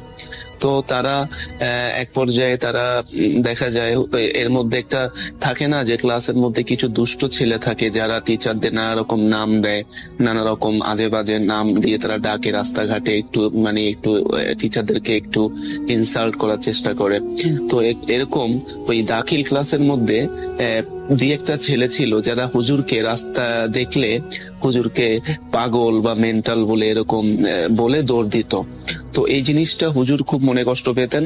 তো হুজুর কখনো কাউকে কিছু বলেননি বা কাউকে কখনো শাস্তি দেননি। তো উনি ওনার মতো করে পাঠদান দিয়ে যাচ্ছিলেন এটা। তো এইভাবে ঘটনাটি অনেক দিন যায়, অনেকদিন যেতে হুজুর কিন্তু একই কাজ বারবার করছেন। তো স্টুডেন্টরাও একটু অস্বস্তির মধ্যে পড়ে যাচ্ছে যে হুজুর পিছনের দিকে তাকিয়ে কাদের সাথে কথা বলেন বা কাদেরকে লেকচার দিচ্ছেন। তো এই ব্যাপারগুলো আসলে দেখা যায় কিছু বাচ্চারা মানতে পারে না, কিছু ছাত্ররা মানতে পারে না। তো কিছু ছাত্ররা হোস্টেল যিনি সুপারিনটেন্ডেন্ট থাকেন ওনার কাছে গিয়ে ওরা কিছু একটা নালিশ নিয়ে যায় যে এরকম আমাদের মুহাদ্দিস হুজুর এরকম ক্লাসের মধ্যে এরকম অস্বাভাবিক আচরণ করছেন। তো এখানে বলে রাখা ভালো যে ওখানে মাদ্রাসার যিনি সুপারিনটেন্ডেন্ট ছিলেন বা যিনি প্রিন্সিপাল ছিলেন উনি কিন্তু ওই হুজুরের খুব ভালো একজন বন্ধু ছিলেন। উনি একই সাথে লেখাপড়া করে দুজন আলেম হয়ে কিন্তু বের হয়েছেন। কাজেই ওই হুজুরের ব্যাপারে কিন্তু এই সুপারিনটেন্ডেন্ট হুজুর সবই জানতেন এবং উনি কাদের সাথে পিছনে তাকিয়ে কথা বলেন তিনি তাও কিন্তু জানতেন। তো এই বাচ্চাদেরকে হুজুর বুঝিয়ে বলেন যে না, তোমাদের ওস্তাদ আমি জানি উনি ঠিকই আছে, তোমরা শুধু ওনা থেকে পড়াটা আদায় করে নাও, তোমরা ওনাকে কোনো রকমের আজে বাজে নামে ডেকো না বা তোমরা ওনাকে কোনো ডিস্টার্ব করো না, তোমরা জাস্ট ওনা থেকে পড়াটাকে বুঝে নিবা, এর বাইরে উনি যা করে করুক তোমাদের সেটা দেখার বিষয় না। তো এক প্রকারে আর কি কথাটাকে উনি স্কিপ করে যান। তো এইভাবে অনেকদিন চলতে থাকে এবং হুজুর এভাবে প্রতিদিনই ক্লাস নিতেন। প্রতিদিন ক্লাস নিয়ে উনি চলে যেতেন। চলে যাওয়ার আগে উনি প্রায় 5 থেকে 10 মিনিট উনি পিছনে তাকিয়ে লেকচার দিতেন, তারপরে ক্লাস থেকে বের হয়ে যেতেন। তো এভাবে ক্রমান্বয়ে চলতে চলতে দেখা গেল যে রমজান মাস চলে আসে। রমজান মাসে দেখা যায় অনেকগুলো মাদ্রাসা দেখা যায় 15 রমজানের পরে ছুটি হয়, কোনো মাদ্রাসা দেখা যায় 20 রমজানে ছুটি হয়, আবার কোনো জায়গায় দেখা যায় পহেলা রমজান থেকে ছুটি হয়ে যায়। তো এই ঘটনাটি যে মাদ্রাসায় আসলে ঘটেছিল সেই মাদ্রাসাটা 15 রমজানের পর থেকে ছুটি দেওয়া হয়, ঈদের ছুটি। তো কিছু কিছু বাচ্চারা বাড়ি চলে যায়। তাদের বাড়ি, কারো বাড়ি ছিল দক্ষিণবঙ্গে, কারো বাড়ি ছিল উত্তরবঙ্গে। তো দেখা যায় তারা চলে যায়। এর মধ্যে 2-1টা বাচ্চা থেকে যায়, কারণ তাদের বাড়ি ছিল অনেক দূরে। তারা চিন্তা করে যেহেতু এই সময়টাতে কোনো স্টুডেন্ট থাকতেছে না ছাত্রাবাসে, কাজে এই সময়টাতে আমরা একটু মন দিয়ে পড়ালেখা করতে পারবো। তাই 2-1টা বাচ্চা হোস্টেলের মধ্যে রয়ে যায়।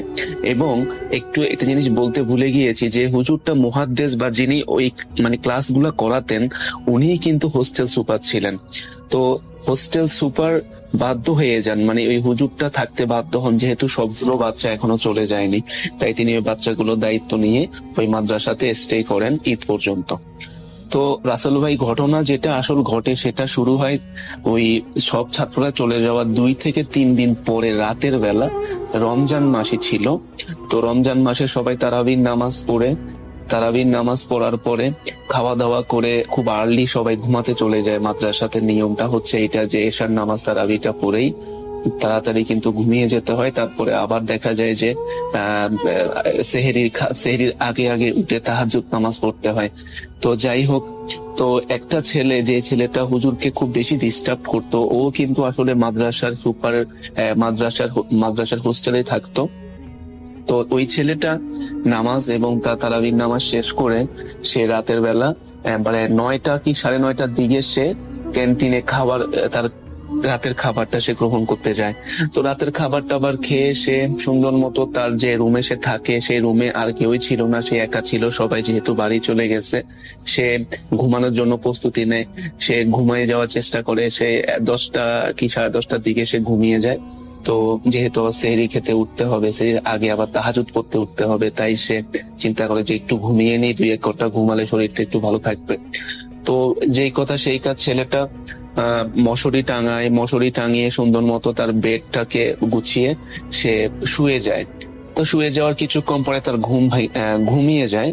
তো রাসেল ভাই আসলে ঘুমিয়ে যাওয়ার কিছুক্ষণ পরের মধ্যেই দেখা যায় যে সে হয়তো বা ঘুমালো 10:30 কি 11:45 মধ্যে, দেখা গেল যে তার ঘুমটা ভেঙে গেল 11:20 বা 25 মধ্যে।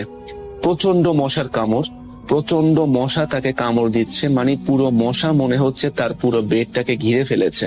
সে প্রচন্ড মশার কামড়ে আর সহ্য করতে না পেরে সে ঘুম তার ভেঙে যায়। তো তখন সে বলে যে আমার তো স্পষ্ট মনে আছে যে আমি মশারি টাঙিয়ে ঘুমিয়েছিলাম, তাহলে আমার মশারিটা কোথায়? সে তখন মশারি খুঁজতে থাকে এবং দেখে যে তার যে ফ্যানটা, সে ফ্যানটাও কিন্তু বন্ধ করা, কারণ সে কিন্তু ফ্যান চালিয়ে অন করে কিন্তু ঘুমিয়েছিল।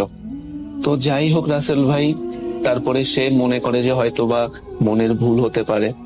তারপরে তখন সে মশারিটা খুঁজতে থাকে, মশারিটা দেখে সুন্দর করে ভাঁজ করে তার বালিশের নিচে রেখে দেওয়া হয়েছে।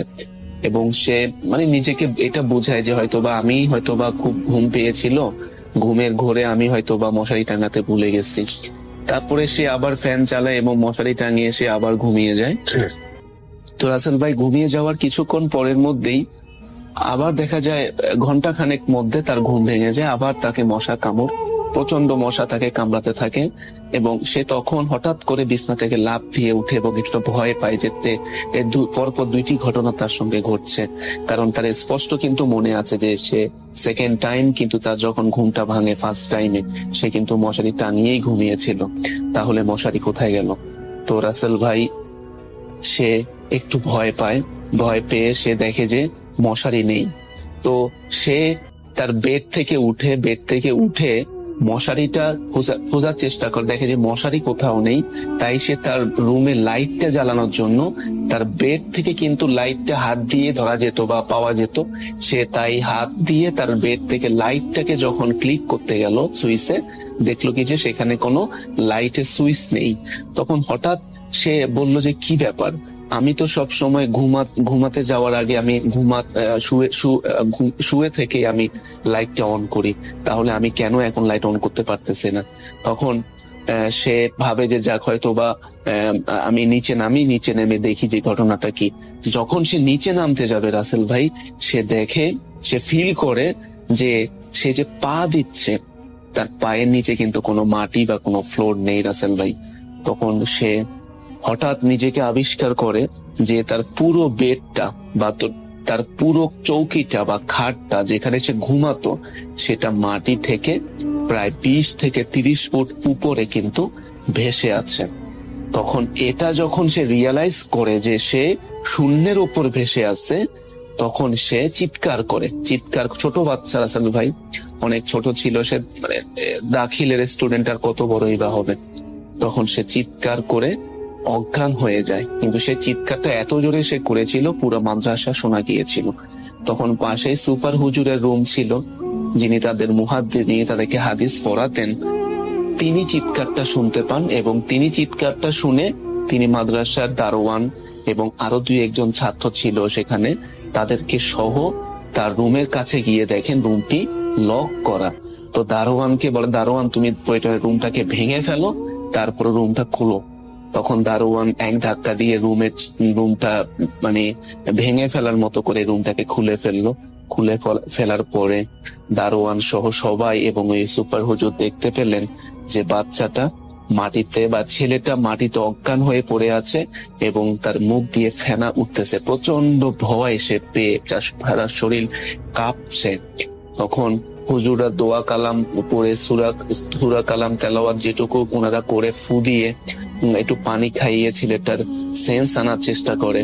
তো প্রায় আধা ঘন্টা পর ছেলেটার একটু সেন্স আসার পরে ছেলেটাকে জিজ্ঞাসা করা হয় যে কি হয়েছে, তুমি কেন এত ভয় পাইলা? তখন ছেলেটা সবকিছু খুলে বলার পরে ওই যে হুজুরটা তাদেরকে মুহাদ্দিস ছিল, যিনি তাদের ক্লাসের মধ্যে অস্বাভাবিক আচরণ করতেন বলে সবাই তাকে ডিস্টার্ব করত, ওই হুজুরটাই কিন্তু মাদ্রাসার সুপার এবং তিনি ওখানে ছিলেন। তো উনি ঘটনাটা ছেলেটাকে বলেন। বলার পরে বলেন, দেখো বাবা, আমি যখন তোমাদের ক্লাস করাই আমার পিছনে প্রায় 40 থেকে 50টা জিন এসে আমার ক্লাস করে, ওরা আমার ছাত্র। তো তোমরা ওদেরকে দেখো না, কিন্তু আমি দেখি ওরা আমার পিছনে বসে এবং তোমরা আমার সামনে বসো। কাজেই আমি যে সকল পড়াগুলো পড়াই ওরা সেই পড়াগুলো শিখে ওরা জ্ঞান অর্জন করছে, ওরা আলেম হচ্ছে, ওরা মুসলিম জিন। কাজেই তোমাদের পড়া শেষ করে আমি ওদেরকে পড়া বোঝানোর জন্য পিছনের দিকে ফিরে তাকাতাম, কিন্তু ব্যাপারটা তোমরা ভালোভাবে দেখোনি। তার জন্য তোমরা আমাকে রাস্তাঘাটে অনেক অপদস্থ করেছো, অনেক আজে বাজে নাম তোমরা ডেকে আমাকে অপমান করার চেষ্টা করেছো। আমি মনে কষ্ট পাইনি, কিন্তু আমার সেই জিন ছাত্রগুলো যেগুলো ওরা মনে কষ্ট পেয়েছে এবং মনে কষ্ট পেয়ে ওরা আজকে তোমাকে একটু ভয় দেখিয়েছে। তো এই ঘটনাটি যখন ছাত্রটাকে বলা হয়, ছাত্রটা প্রচন্ড ভয় পায় রাসেল ভাই, ভয় পাওয়ারই কথা।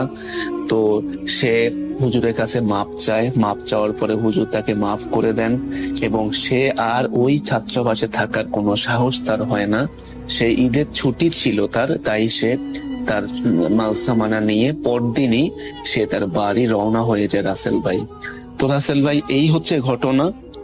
তো আমার জানা এরকম অনেক মাদ্রাসা এবং অনেক শিক্ষা প্রতিষ্ঠানও কিন্তু রয়েছে, যে সকল কলেজ মাদ্রাসা বা বিশ্ববিদ্যালয়ও আছে আমার জানা মতো, আমি নাম বলতে চাচ্ছি না।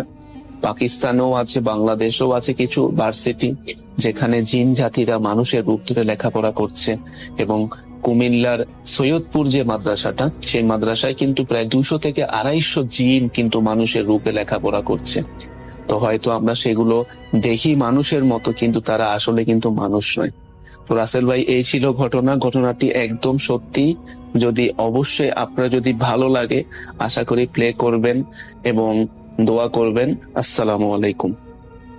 আরও একটা ঘটনায় চলে যাব আমরা, এবং এই ঘটনাটি একটা অডিও ক্লিপ। চলুন শুনে আসি অডিও ক্লিপটি। আশা করছি এই অডিও ক্লিপটিও আপনাদেরকে অনেক অনেক আনন্দ দেবে। চলুন শুনে আসি। হ্যালো রাসেল ভাই, আসসালামু আলাইকুম। আমি রিপন, লালমনিরহাট থেকে। আমার বাসা লালমনিরহাটের আদিত্যমারিতে। তো আজকে যে ঘটনাটা আমি শেয়ার করব, এই ঘটনাটা আমি ঢাকাতে যখন ছিলাম, তো একদিন আমি এবং আমার সহপাঠী না, তারা আমার কলিগ, তো কলিগদের সাথে আমি একদিন ইলিশ মাছ খাওয়ার জন্য মাওয়া ঘাটে গিয়েছিলাম। সবার একটা পরিচিত জায়গা আছে মাওয়া ঘাট। তো অনেকেই ইলিশ খাওয়ার জন্য সেই মাওয়া ঘাটে চলে যায়। তো ওখানে যাওয়ার পর আমার এক কলিগের কাছে আমি একটা ঘটনা শুনি। তো ঘটনাটা এই মাওয়া ঘাটকে কেন্দ্র করে। তার বাসা এই মাওয়া ঘাটের আশেপাশে। তিনি আমার সেই কলিগ তার গ্রামের নাম বা হলো ঠিকানাটা বলতে আগ্রহী নয়। তো এখানে এই মাওয়া ঘাটে আমার কলিগের একজন পরিচিত নাম ছিল, তার নাম হচ্ছে কালাম মিয়া। তো এই কালাম মিয়া তিনি একজন জেলে, এবং এই জেলের সাথে একটা ভয়ানক ঘটনা ঘটেছিল। আর সেই ঘটনাটা আমাকে তিনি শেয়ার করেছেন, আমার কলিগ আমাকে শেয়ার করেছেন। আমার কাছে ঘটনাটা খুবই ইন্টারেস্টিং লেগেছিল, খুব ভৌতিক মনে হয়েছিল। এই জন্য আমি চিন্তা করলাম যে রাসেল ভাই, আপনাকে ঘটনাটা আমি শেয়ার করে ফেলি। তো বেশি কথা নয়, আমি শুরু করি ঘটনাটি। তো শ্রোতারা, আপনারা যারা মাওয়া ঘাটে গিয়েছেন তারা জানেন জোয়ারের সময় পদ্মা কতটা ভয়ঙ্কর হয়ে ওঠে। কিন্তু সেই সময় শুধু ঢেউয়ের নয়, জেলেরা বলে মাঝ নদীতে এমন কিছু আছে যা মানুষের চোখে পড়ার কথা নয়। আজ যে ঘটনাটা আমি আপনাদের বলবো তা ঘটেছিল মাওয়া ঘাটের এক অভিজ্ঞ জেলে কালাম মিয়ার সাথে। ঘটনাটা শোনার পর যদি আপনি সেই নদীর দিকে তাকান তাহলে আপনার গায়ের লোম খাড়া হয়ে যাবে।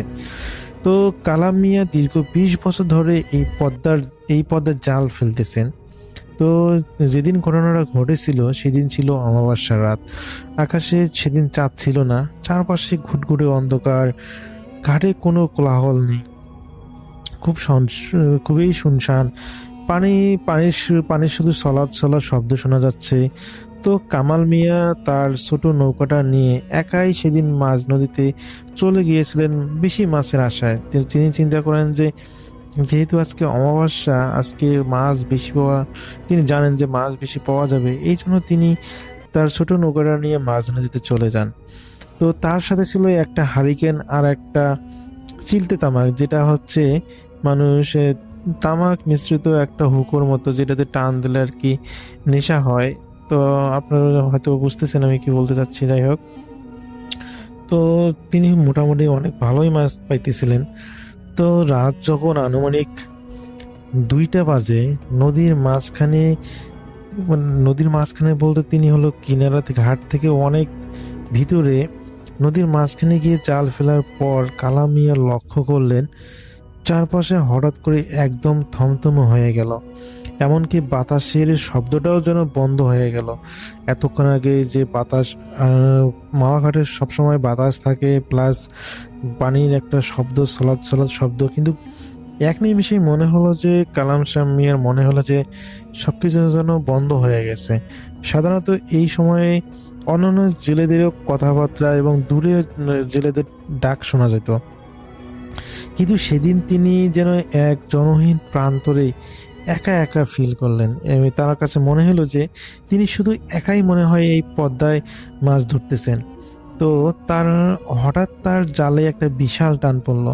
তিনি যে জালটা ফেলেছিলেন, তার কাছে মনে হলো যে মনে বিশাল একটা টান অনুভব করলো। তো কালাম মিয়া খুশি হলেন। তিনি মনে মনে ভাবলেন বোয়াল অথবা অন্য কোনো বড় কোনো মাছ ধরা পড়েছে। তো তিনি জান প্রাণ দিয়ে সে জালটা টানতে শুরু করলেন, কিন্তু জাল যত কাছে আসছে নৌকাটা ততই মানে কাত হতে চাচ্ছে। এতটাই টান যে যখন তিনি জাল টানতেছেন তখন নৌকাটা কাত হয়ে যাচ্ছে, যেন মাটির নিচ থেকে কেউ জালটা সজোরে নিচে থেকে টেনে ধরতেছে। তো অনেক কষ্টে জাল যখন নৌকার কিনারায় আনলেন, হারিকেনের আলোয় কালামিয়া যা দেখলেন তার কলিজা শুকিয়ে গেল। জালে কোনো মাছ নেই। জালের সাথে পেঁচিয়ে উঠে এসেছে একটা কুচকুচে কালো দীর্ঘ হাত, যার আঙুলগুলো অস্বাভাবিক লম্বা আর নখগুলো ধারালো। সেই হাতটা শক্ত করে নৌকার কিনারায় আঁকড়ে ধরল। কালাম মিয়া এটা দেখে ভয়ে চিৎকার দিলেন, কিন্তু তার গলা দিয়ে কোনো স্বর বের হলো না। তিনি দেখলেন পানির নিচ থেকে ধীরে ধীরে একটা বীভৎস মাথা ভেসে উঠতেছে। তার চুলগুলো শ্যাওলার মতো দীর্ঘ আর চোখ দুটো আগুনের গোলার মতো লাল। সেই অবয়বটি কোনো মানুষের মতো নয়, কিন্তু দেখতে ঠিক মানুষেরই আদলে তৈরি একটা অবয়ব। সেই অদ্ভুত প্রাণীটি নৌকার কাছে এসে একদম নিশ্চুপ স্বরে ফিসফিস করে কিছু একটা বলল। তো কালাম ভাই বুঝলেন যে সেই অবয়বটা কোনো মাছ চাচ্ছে। তো কালাম মিয়া অনেক অবাক হলেন, কারণ এত গভীর রাতে জনমানবী একটা নদীতে তিনি কিভাবে সম্ভব এটা, আর এই প্রাণীর তো এখানে থাকার কথা না। তো তিনি কাঁপা কাঁপা গলায় বললেন যে তিনি বুঝতে পারছেন যে এটা কোনো একটা ভৌতিক কিছু বা কোনো একটা জিন বা কোনো একটা খারাপ কিছু।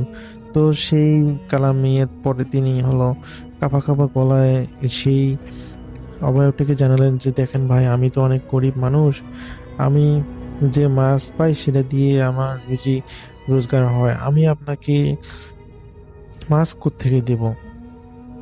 তো সেই অবয়বটি কালাম মিয়াকে এমনটা বুঝিয়েছিল যে সে বড় কোনো মাছ চায়, সে ছোট মাছ পছন্দ করে না।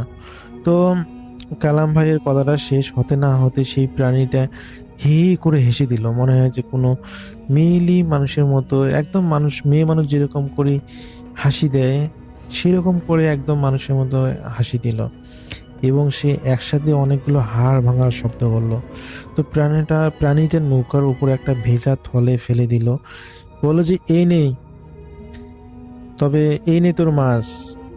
তো কালাম মিয়া দেখলো যে যে থলের ভিতর অনেকগুলো মাছ, মানে যে কিলবিল কিলবিল করতেছে। তো এরপরে সেই অবয়বটা বলল যে আমি তোকে পরীক্ষা করতেছিলাম, এই নে তোকে আমি অনেকগুলো মাছ দিলাম, যেদিক থেকে এসেছিস সেদিকে ফিরে যা, পিছন দিকে কোনো তাকাবি না। তো কালাম মিয়া কোনো মতো নৌকাটা ঘুরিয়ে ঘাটের দিকে পাল্লা দিয়ে খুবই জোর, তার যতগুলো শক্তি আছে সমস্ত শক্তি দিয়ে সেই নৌকাটাকে চালানো শুরু করলো, কিন্তু তার কাছে মনে হলো যে নৌকাটা মনে হয় এগোচ্ছে না। সে অনেক চেষ্টা করতেছে নৌকাটাকে সামনে এগিয়ে নেওয়ার জন্য, কিন্তু তার কাছে মনে হচ্ছে যে নৌকাটা মনে হয় নিচ থেকে কেউ মানে ধরে রেখেছে, যার কারণে নৌকাটা এগোচ্ছে না। তো নৌকাটা যখন সে যা তার আরো শক্তি দিয়ে করতে যাচ্ছে, কোনোভাবে এগোচ্ছে না। এভাবে কতক্ষণ সে নৌকা চালিয়েছে সে জানে না, এবং তার কাছে একটা স্বস্তির নিঃশ্বাস থাকে যে নৌকার মধ্যে সেই মাছগুলো এখনো আছে, অনেকগুলো মাছ সে পেয়েছে আজকে। তো এটা দেখে তার খুশি লাগতেছিল, কিন্তু যখন আবার সে পিছনের অবয়বটার কথা মনে পড়ে, তখন তখন তার মানে ভয়েই শরীর কাঁপতেছিল। সে এত পরিমাণ দাঁড় বাইতেছিল নৌকাতে, কিন্তু কোনোভাবেই সেই নৌকাটা এগোচ্ছিল না। এক সময় সকালের যে ফজরের আজান দেয় মাইকে, দূরবর্তী মসজিদ থেকে মাইকের আজান ভেসে আসে। এরপর সে অনুভব করে, তখন চারিদিকে একটু ফর্সা হতে শুরু করে, মানে হালকা আলো ফুটে ওঠে, এবং চতুর্দিকে যখন সে দেখে, সে এতটাই বিস্তৃত হয়ে যায়, সে নদীর কোনো কিনারায় নয়, সে নদীর থেকে এতটাও ভিতরে গভীরে সে আসে, দুই পাশে শুধু পানি আর পানি দেখা যাচ্ছে। তাই সে কখনো মানে সে ঠাই করতে পারতেছে না কত ভিতরে সে নদীর ভিতরে চলে এসেছে। তো এরপর সে যখন আজান দিল, আজান শোনার পর তখন সে অনুভব করলো তার নৌকাটা আগের মতো আর ভারী লাগতেছে না, এখন নৌকাটা যেদিকে চাচ্ছে সেদিকে নিয়ে যাওয়া যাচ্ছে। তো এরপর সে অনেক কষ্ট করে সে নদীর পাড়ে আসে, এবং সকালবেলা যারা মাওয়া ঘাটে মাছ ধরতে আসে যে জেলেরা, তারা তো কালাম মিয়া খেতে অবাক যে কালাম মিয়া এত সকালে মাছ ধরতে এসেছে। তো কালাম মিয়া যখন নৌকাটা নিয়ে ঘাটের মধ্যে আসে, সে ঘাটে এসেই সে বলে যে তার যে সহযোগী বা যারা জেলে আছে তাদেরকে বলে যে দেখ আজকে আমি অনেক মাছ পেয়েছি, তাদেরকে বলার চেষ্টা করে। যখন সেই সমস্ত জেলেরা এসে তার নৌকাতে দেখার চেষ্টা করে যে আসলে দেখি কতগুলো মাছ পেয়েছে, দেখে যে তার নৌকাতে কোনো মাছ নেই। তো সেই জেলেরা বলে যে কই মাছ তো আমরা দেখতে পাচ্ছি না। তো কালাম মিয়া চিন্তা করলো যে কি বলে। পরে সে যখন পিছনে তাকিয়ে সে নৌকার থলে এবং নৌকাতে সে যে মাছগুলো ধরছিল দেখে যে সেখানে কোনো থলে বা কোনো ধরনের মাছ নেই। এটা দেখে তো কালাম মিয়া তার জ্ঞান ধরে রাখতে পারে না, এটা কি হচ্ছে, এটা কি কেমনে সম্ভব।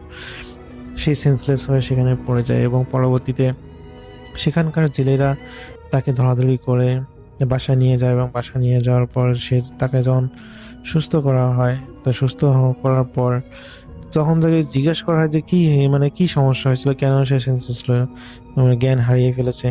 তো এরপরে সে বলে যে এরকম মানে সে মাওয়া যে ঘটনা ঘটেছিল সেদিনের ঘটনাগুলো বলে।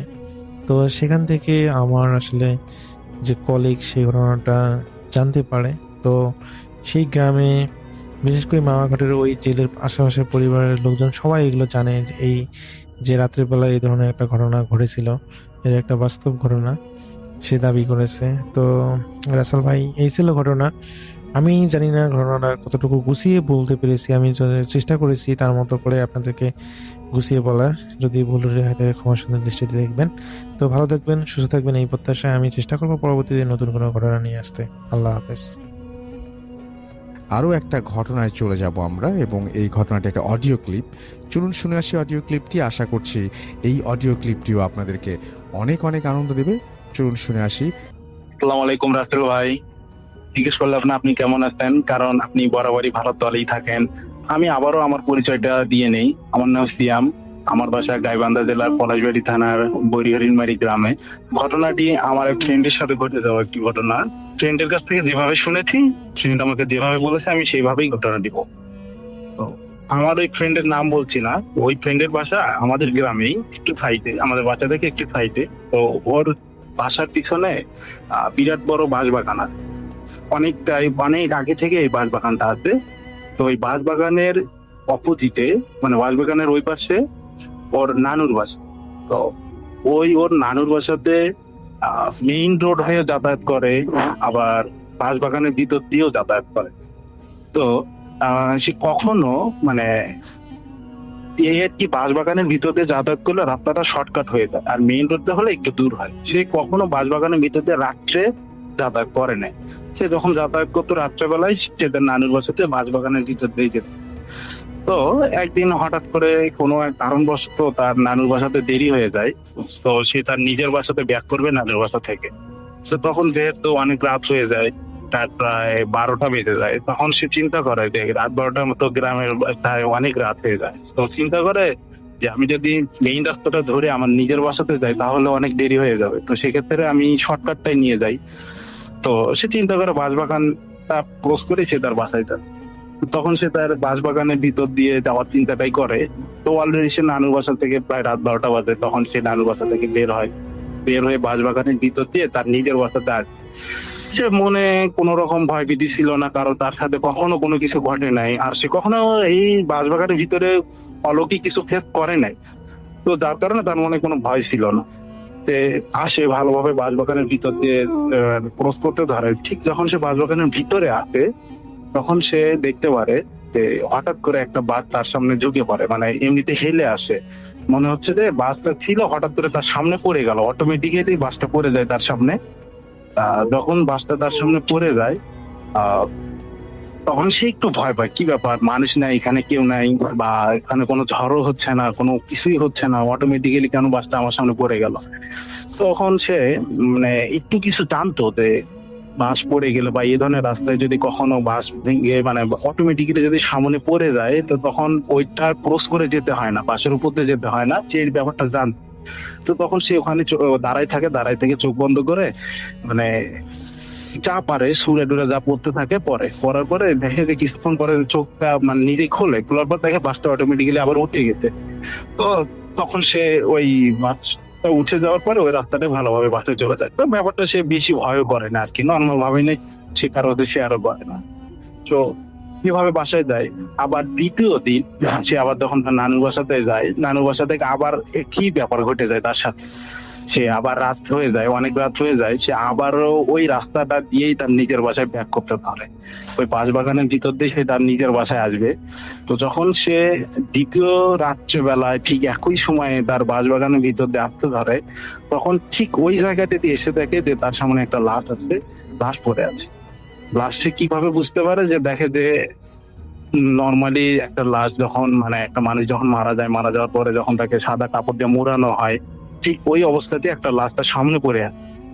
তো এবার সে আর সাহসিকতার পরিচয় দিতে পারে না, এই ব্যাপারটাতে অনেক ভয় পায়, কারণ এত রাত্রে এই বাঁশবাগানের ভিতর লাশ কি করে আসবে, এখানে আশেপাশে কাউকে দেখাই যাচ্ছে না, তাও আবার রাত প্রায় মধ্যরাত, এত রাতে তো গ্রামে অনেক মানে সুমসাম একটা পরিবেশ, নীরবতার মানে বিরাজ করে। তো এই অবস্থাতে এখানে লাশ কি করে আসবে, এটা সে আসলে মেনে নিতে পারে না।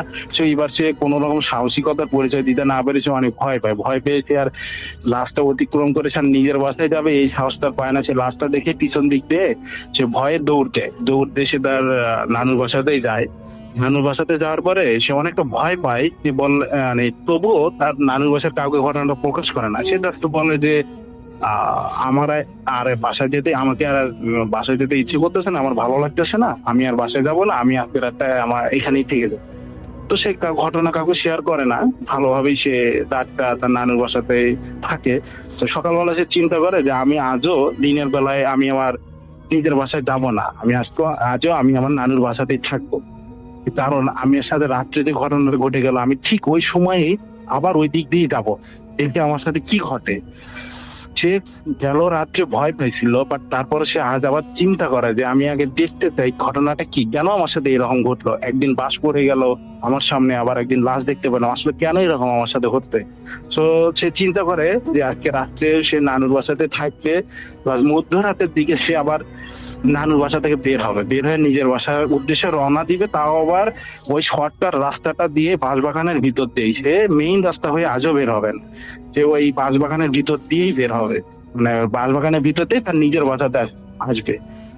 তো সে দেখতে চায় আর কি যে তার সাথে আরো কিছু ঘটনা ঘটে কিনা, সেটা আর কি নিজে একটু আর একবার এর ভিতরে ঢুকতে যাচ্ছে। তো আসলে ব্যাপারটা সে বুঝতে চায় যে কেন এমনটা হচ্ছে তার সাথে, তৃতীয় দিনে তার সাথে এমনটা ঘটবে কিনা, মানে তৃতীয় রাত্রে।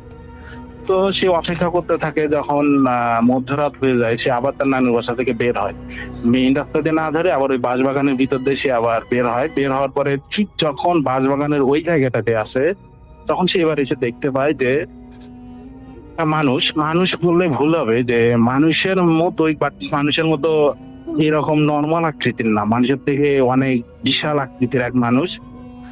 মানুষ বললে ভুল হবে, যে বিশাল আকৃতির এক দেহ।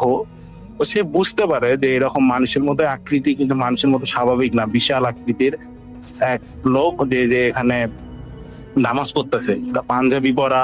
সে দেখে যে সামনে যায় নামাজ উপর, সে নামাজ পড়তেছে। এই ব্যাপারটাতে ভয় পায় না এবার, কারণ নামাজ পড়া অবস্থাতে আছে, সে সেখানে ভয় পায় না। সে যদি চিন্তা করে যে এত রাত্রে কেন লোক বাঁশবাগানে এসে নামাজ পড়বে, এটা কখনো মানুষ হতে পারে না। কখনো কোনো মানুষ এত রাত্রে এসে বাঁশবাগানে নামাজ পড়তে পারে না। তাহলে ইনি কে?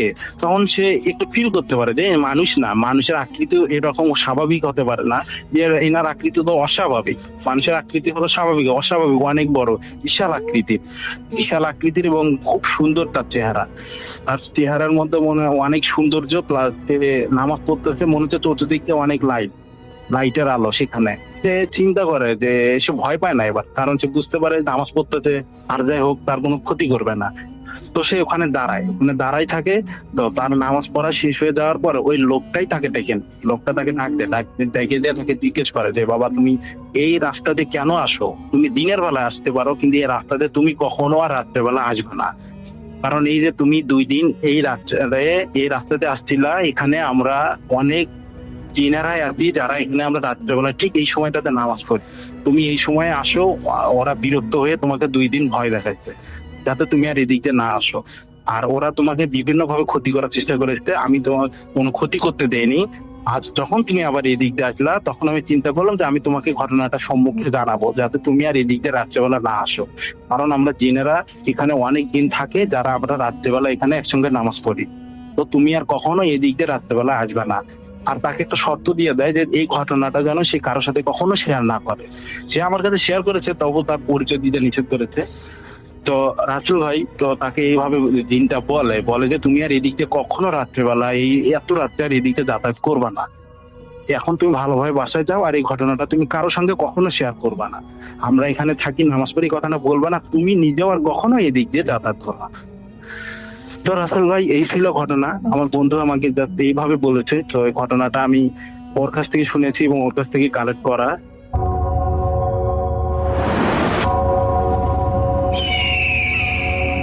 Welcome back. আপনাদের সবাইকে স্বাগত জানাই আমি রাসেল। আশা করছি আপনারা সবাই ভালো আছেন, ভালোর তলে আছেন। আমিও ভালো আছি আর ভালোর তলে আছি। চলে যাব আরও একটি ঘটনায়। যদি ভালো লাগে সাথে থাকবেন। আসসালামু আলাইকুম, আমি শাওন। আজকে আমি আপনাদের সাথে যার ঘটনা শেয়ার করব তার নাম আসিফ মোল্লা ভাই। এই ঘটনাটি সীমার। 2016 সালের দিকে সীমার বিয়ে হয়ে যায়। বিয়ে হওয়ার পর তার জীবন খুব সুন্দরভাবে কাটছিল। সীমার শ্বশুর বাড়ি তার বাবার বাড়ি থেকে 3 কিলোমিটারের দূরত্বে। তার স্বামী সরকারি চাকরিজীবী এবং তিনি খুবই ভালো একজন মানুষ। সীমার জীবন খুব সুন্দরভাবেই কাটছিল। 2017 সালের প্রথম দিকে তারা ঘুরতে বেরোয়। তারা চলে যায় কক্সবাজার। সেখানে তারা 2 রাত থাকে। পরদিন সন্ধেবেলা তারা চলে আসে বান্দরবান আসার পর তারা খুব ধারে কাছে একটা রিসোর্ট খুঁজে সেখানে উঠে যায়। রিসোর্টটি তাদের ভালো লাগে না। তারা সে রাত সেখানে থাকে। পরদিন সকালবেলায় তারা আরেকটি সুন্দর রিসোর্টে চলে যায়। সকালটা সেখানে কাটাবার পর দুপুরে খাবার শেষ করে তারা ঘুরতে বেরোয়। তারা ঘুরতে যায় বান্দরবানের খুব পরিচিত একটা পাহাড়ে। সীমা এবং সীমার হাজবেন্ডের সময় খুব সুন্দর কাটছিল। সন্ধ্যাবেলার দিকে তারা যখন সে পাহাড় থেকে চলে আসবে এবং তারা যখন নামছিল, তখন সীমা দেখতে পায় পাহাড়ের একটা পাশে জঙ্গলের মতো একটা জায়গা এবং সেখানে খুব সুন্দর গাছপালা। সীমা ছোটবেলা থেকেই গাছপালার প্রতি ঝোঁক। সে খুব খুশি হয়ে যায়। সে তার হাজবেন্ডকে বলে যাতে সে তাকে কিছু ছবি তুলে দেয়। তখন সীমা গিয়ে সেই জঙ্গলের মতো জায়গাটায় গিয়ে দাঁড়ায় এবং তার হাজবেন্ড তার ছবি তুলতে থাকে। সে যখন ছবি তুলছিল, অর্থাৎ সীমা যখন ছবি তুলছিল, তখন তার মুড খুব ভালো ছিল। সে প্রত্যেকটা মুহূর্তে এনজয় করছিল। কিন্তু যখনই ছবি তোলা শেষ হয় এবং তারা যখন পাহাড় থেকে নামা শুরু করে, তখন সীমার হাজবেন্ড একটা বিষয় লক্ষ্য করেন। তিনি লক্ষ্য করেন তার স্ত্রীর মুড অফ। এটা তিনি লক্ষ্য করার পর তিনি যখন তার স্ত্রীকে জিজ্ঞেস করেন যে কি কোনো সমস্যা, তার স্ত্রী বলে যে না, কোনো সমস্যা না। কিন্তু তিনি বুঝতে পারছেন কোন একটা কারণে তার স্ত্রী বিচলিত। তিনি তার স্ত্রীকে ঘাটান না। সেদিন তারা চলে আসেন তাদের রিসোর্টে, এবং আসার পরও সীমা কোনো কথা বলছিল না। তাই সীমার হাজবেন্ড সীমাকে আর এই বিষয়ে কিছু জিজ্ঞেস করেন না। তারা রাতের খাওয়ার পর ঘুমিয়ে পড়েন। রাত তখন 3টার মতো বাজে। সীমার হাজবেন্ডের ঘুম ভেঙে যায়। তার ঘুম ভেঙে যায় গুনগুন গুনগুন একটা শব্দে। তিনি ঘুম ভেঙে উঠে যা দেখেন তা দেখে তিনি স্তব্ধ হয়ে যান। তিনি দেখেন তার স্ত্রী ফ্লোরে বসে আছে, তার চুলগুলো সামনের দিকে ঝোলানো, এবং তিনি বসে বসে তার হাতের আঙ্গুল দিয়ে ফ্লোরে কি জানি করছেন বা কিছু আঁকার চেষ্টা করছেন। এই দৃশ্যটা দেখার পর সীমার হাজবেন্ড কোনো শব্দ করেন না। তিনি চুপচাপ তার বিছানায় উঠে বসেন এবং উকি দিয়ে দেখার চেষ্টা করেন যে তার স্ত্রী ফ্লোরে কি আঁকছে। তিনি দেখেন সেখানে কিচ্ছু নেই। তখন তিনি উঠে গিয়ে তার স্ত্রীকে ধরেন। তার স্ত্রীকে ধরার পর তিনি বুঝতে পারেন তার স্ত্রীর শরীরে প্রচন্ড জ্বর। তিনি খুব অবাক হয়ে যান এবং তিনি বুঝতে পারেন যে হয়তো জ্বরের ঘোরে তার স্ত্রী এই ধরনের আচরণ করছে। তিনি দ্রুত তার স্ত্রীকে বাথরুমে নিয়ে যান মাথায় পানি দেওয়ার জন্য, কিন্তু তার স্ত্রী কিছুতেই মাথায় পানি দেবে না। এক পর্যায়ে সীমার হাজবেন্ড ক্ষান্ত দেয় এবং সে তার স্ত্রীকে এনে বিছানায় শোয়ায়। বিছানায় শোয়ার পরও তার স্ত্রী বিভিন্ন ধরনের কথা বলছিল। তখন সীমার হাজবেন্ডের একটা সন্দেহ হয়। তিনি 5 ওয়াক্ত নামাজ পড়তেন এবং এইসব বিষয় সম্পর্কে জানতেন। তাই হঠাৎ করেই তার একটু সন্দেহ হয় যে ব্যাপারটা কি একটু অ্যাবনর্মাল মনে হচ্ছে না। তখন তিনি তার নিজের মনকে শান্ত করার জন্যই আয়াতুল কুরসি পড়ে তার স্ত্রীকে ফু দেন এবং সাথে সাথে সীমা ঘুমিয়ে পড়ে। এই ব্যাপারটা যখন ঘটল তখন সীমার হাজবেন্ডের মনে ব্যাপারটা খুব ভালোভাবে জেগে বসলো যে আমি আয়াতুল কুরসি পড়ে ফু দেওয়ার সাথে সাথেই ঘুমিয়ে গেল। ব্যাপারটা কি আসলেই এরকম? আসলে কি কোনো জিন রিলেটেড সমস্যা হচ্ছে? তিনি একটু কনসার্ন হয়ে যান। এরপর সে রাতটা নির্বিঘ্নেই তাদের কেটে যায়। পরদিন সকালবেলা তারা যখন ঘুম থেকে ওঠে তখন সীমা আবার আগের মতোই হাস্যোজ্জ্বল। তখন সীমার হাজবেন্ড গত রাতের ঘটনাকে একটা বিচ্ছিন্ন ঘটনা মনে করে ভুলে যান। সেদিন রাতের বেলা আবার সীমা সেই আগের স্টেটে চলে যায়, অর্থাৎ সে একেবারেই চুপ হয়ে যায়। ব্যাপারটা সীমার হাজবেন্ডের কাছে ভালো লাগছিল না। রাত 11টার দিকে হঠাৎ করেই সীমার হাজবেন্ড লক্ষ্য করেন তার স্ত্রী তার বিছানার পাশে যে জানালাটা, সেই জানালার পর্দাটা সরিয়ে কিছু কথা বলছেন। এই ব্যাপারটা দেখার পর সীমার হাজবেন্ড উঠে গিয়ে সীমাকে ধরে এবং ধরার পর সীমা হঠাৎ করে ক্ষেপে যায় এবং সে তার হাজবেন্ডকে গালাগালি শুরু করে। ব্যাপারটা এতই বেড়ে যায় যে আশেপাশের রুমের লোকজন চলে আসে।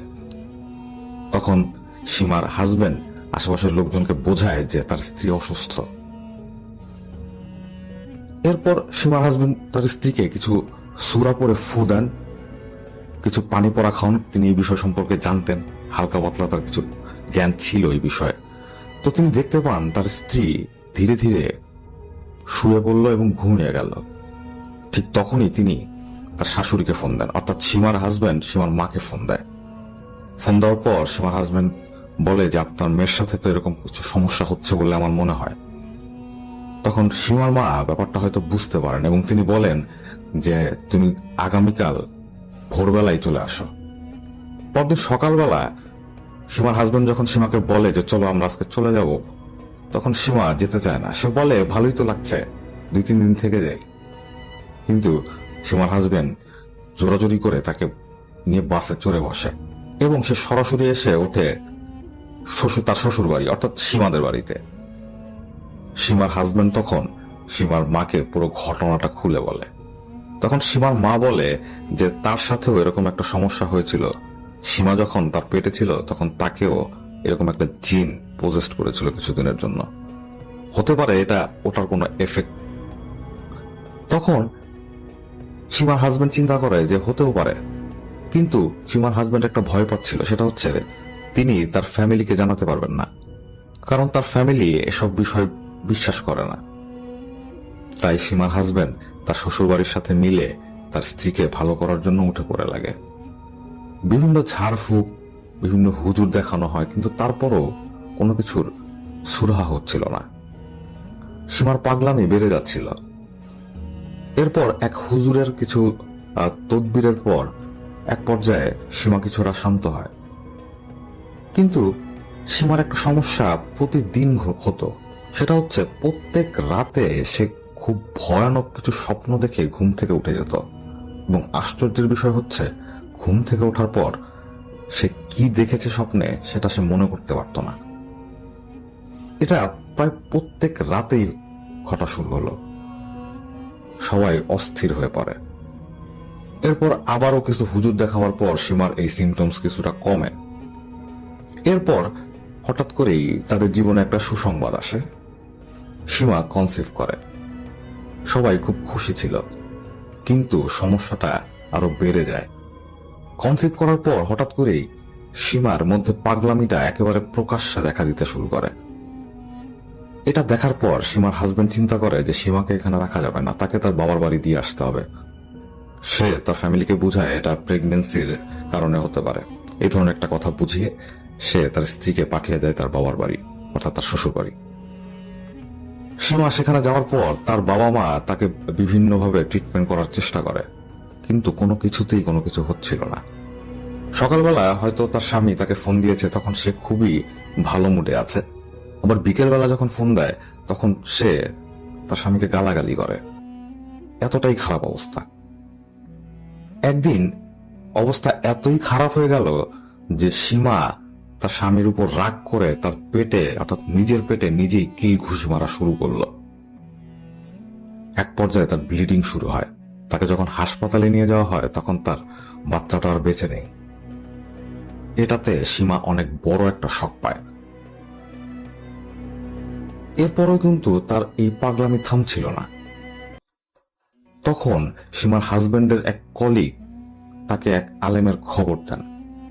তিনি সেই আলেমকে নিয়ে আসেন এবং সেই আলেম সীমাকে দেখার পর বলে যে ওর উপর তো খুব একটা খারাপ বদনজর আছে, এবং এই বদনজরের কারণে তোমাদের কোনো সন্তান হবে না। এই যে জিনিসটা ওর সাথে আছে সে সীমার সন্তান হতে দেবে না।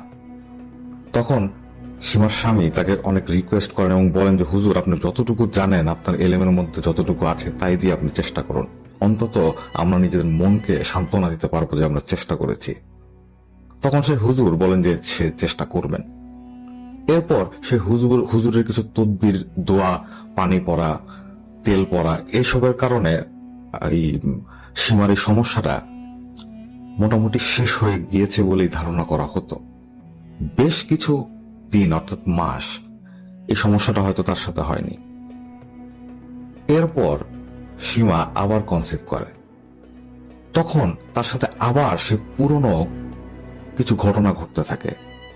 এবং আরেকটা যে কমন ঘটনা ছিল সেটা হচ্ছে সীমা প্রত্যেক রাতে ভয়ঙ্কর স্বপ্ন দেখে ঘুম থেকে উঠে যেত, কিন্তু ঘুম থেকে ওঠার পর তার কিছুই মনে থাকতো না। তখন সীমার হাজবেন্ড তার বাবার বাড়ি পাঠিয়ে দেয়। সে চিন্তা করে সেখানে কিছুদিন থাকলে হয়তো সে ঠিক হতে পারে। এখানে আরেকটা ঘটনা ঘটছিল। সেটা হচ্ছে সীমার এক ছোট বোন ছিল, তার নাম রিমা। তাদের বয়সের ডিফারেন্স 2 থেকে 3 বছর। সীমা এক পর্যায়ে তার বাবার বাড়িতে স্থায়ী হয়ে যায়। সে বছরের প্রায় 10 মাসই তার বাবার বাড়ি থাকত। এতে সীমার যে ছোট বোন রিমা, তার একটা প্রবলেম হতো। সে তখন প্রেম করে। তাই তার বড় বোন যখন বাড়িতে থাকে তখন এটা তার কাছে করা সহজ হয় না, অর্থাৎ সে কমফোর্টেবল ফিল করে না। এবং এক পর্যায়ে রিমা সীমার উপর খুব বিরক্ত হয়ে যায়। সে চিন্তা করে যে ওর বিয়ে হয়ে যাওয়ার পরও ও কেন বাসায় থাকছে। তখন রিমা একটা কাজ করে। সে সীমার হাজবেন্ডকে ফোন দিয়ে বলে যে তার বোন নাকি অভিনয় করছে, সে শ্বশুর বাড়িতে যেতে চায় না। এমনকি সে তার শাশুড়িকে ফোন দিয়ে, অর্থাৎ সীমার শাশুড়িকে ফোন দিয়েও এই কথা বলে। রিমার অত্যাচারটা খুব বেশি হয়ে যাচ্ছিল সীমার প্রতি। সীমা এক পর্যায়ে টিকতে না পারে সে চলে আসে তার স্বামীর বাড়ি। এতে রিমা খুবই খুশি হয়। এর কিছু মাস পর রিমারও বিয়ে হয়ে যায়। রিমার যার সাথে বিয়ে হয় সেও একজন সরকারি চাকরিজীবী এবং তিনি ঢাকায় চাকরি করেন। আর সীমারা বাংলাদেশের কোন একটি প্রত্যন্ত শহরে বা গ্রামের দিকে থাকত। তার হাজবেন্ডের সপ্তাহে ছুটি ছিল 2 দিন, শুক্রবার এবং শনিবার। রিমার হাজবেন্ড বৃহস্পতিবার অফিস করে চলে যেত বাড়ি এবং শনিবার বিকেলবেলা আবার ফিরে আসতো। এভাবেই চলছিল তাদের জীবন। এরপর হঠাৎ করেই রিমার স্বামী একদিন ঠিক করে যে তার স্ত্রীকে তিনি ঢাকা নিয়ে আসবেন। খুব হুটহাট সিদ্ধান্ত। তখন তিনি তার অফিসের খুব কাছেই একটা ফ্ল্যাট খুঁজে পান। রিমার হাজবেন্ড দ্রুত সেই বাড়ির বাড়িওয়ালার সাথে কথা বলে সে ফ্ল্যাটটা ভাড়া নিয়ে নেন। তিনি যখন সবকিছু ভাড়ার ওকে করে নেমে আসছিলেন সেই বাড়ি থেকে, তখন সেই বাড়ির সামনে একটা দোকানদার ছিল। সে দোকানদার তাকে বলে যে, ভাই কি এই ফ্ল্যাটটা ভাড়া নিলেন? তখন রিমার হাজবেন্ড বলে যে হ্যাঁ। তখন সে দোকানদার বলে যে ভাই ফ্ল্যাটটা ভাড়া নিয়েন না। তার হাজবেন্ড, রিমার হাজবেন্ড যখন জিজ্ঞেস করে যে কেন, তখন সে দোকানদারটা বলে যে ভাই এই বাসায় কেউ 2-3 মাসের বেশি থাকতে পারে না। লাস্ট যে ফ্যামিলিটা ছিল সেটা 1 মাসও থাকতে পারে নাই। তখন রিমার হাজবেন্ড জিজ্ঞেস করে কোনো সমস্যায় ফ্ল্যাটে? তখন সেই দোকানদার বলে যে না, সে জানে না কি সমস্যা, কিন্তু সে এটা বিশ্বাস করে যে কিছু একটার কারণে এই ফ্ল্যাটে লোকজন থাকতে পারে না। এবং এই ফ্ল্যাটে যারা থাকতো এবং যারা চলে গেছে তারা কোনো সময় বলে যায়নি যে কি সমস্যা। রিমার হাজবেন্ডের মাথায় ভৌতিক কোনো সমস্যা ছিল না। সে চিন্তা করছিল হয়তো বিদ্যুতের সমস্যা বা গ্যাসের সমস্যা বা ইলেকট্রিসিটির সমস্যা বা অন্য যে কোনো কিছুর সমস্যা থাকতে পারে। তার মাথায় কোনো ভৌতিক ঘটনা ছিল না বা ব্যাপার ছিল না। তো তিনি আর এই বিষয়গুলো পাত্তা দেন না। তিনি তার বাড়িওয়ালাকে আরেকবার জিজ্ঞেস করেন যে ভাই ফ্ল্যাটে কি কোনো সমস্যা আছে? বাড়িওয়ালা বলে যে না, কোনো সমস্যা নেই। তো তিনি রিমাকে নিয়ে আসেন ঢাকাতে। ঢাকাতে তারা থাকা শুরু করে। তাদের জীবন খুব সুন্দরভাবেই চলছিল। 2 জনের সংসার খুব ভালোভাবেই চলছিল। রিমাও কনসিভ করে ফেলে। রিমা যখন 5 মাসের প্রেগন্যান্ট, তখন হঠাৎ করেই রিমার হাজবেন্ডের একটা কাজ পড়ে যায় ঢাকার বাইরে এবং সেখানে তার 2 থেকে 3 দিন থাকতে হবে।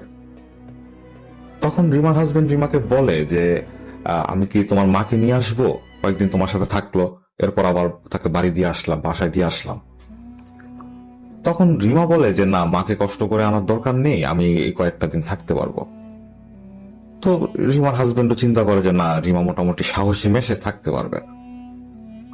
তো পরদিন রিমার হাজবেন্ড চলে যায়।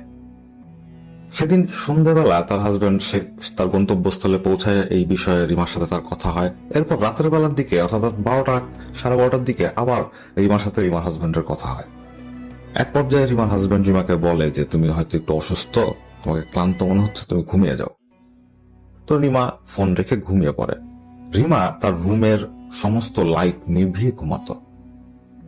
সে যখন ঘুমাচ্ছিল তখন তার আশেপাশের সমস্ত লাইট নেভানো। হঠাৎ করেই তার ঘুম ভেঙে যায়। তার চোখে আলো পড়েছে। সে যখন চোখ খুলে তাকায় তখন সে দেখে যে তার বাথরুমের লাইট জ্বালানো। সে চিন্তা করে, ঘুমের মধ্যে চিন্তা করে, অর্থাৎ সে ঠিকভাবে চিন্তা করতেও পারছিল না। সে চিন্তা করে যে হয়তো কারেন্ট চলে গিয়েছিল, কারেন্ট এসে পড়েছে, এই জন্য লাইট জ্বলে উঠেছে। তাই সে উঠে বসে এবং সামনে এগিয়ে গিয়ে বাথরুমের লাইট নিভায়। এরপর বাথরুমের দরজাটা হালকা টান দিয়ে ভিড়িয়ে সে বিছানায় শুয়ে পড়ে। ঠিক যখন সে তার মাথাটা তার বালিশে রাখে তখন সে শুনতে পায় বাথরুমের ভেতরে কে জানি ঝর্ণাটা এইমাত্র ছাড়ল। এই শব্দটা শোনার পর ও একটু চমকে ওঠে। রিমা খুব দ্রুত তার বিছানা থেকে নামে। রিমা খুব সাহসী মেয়ে।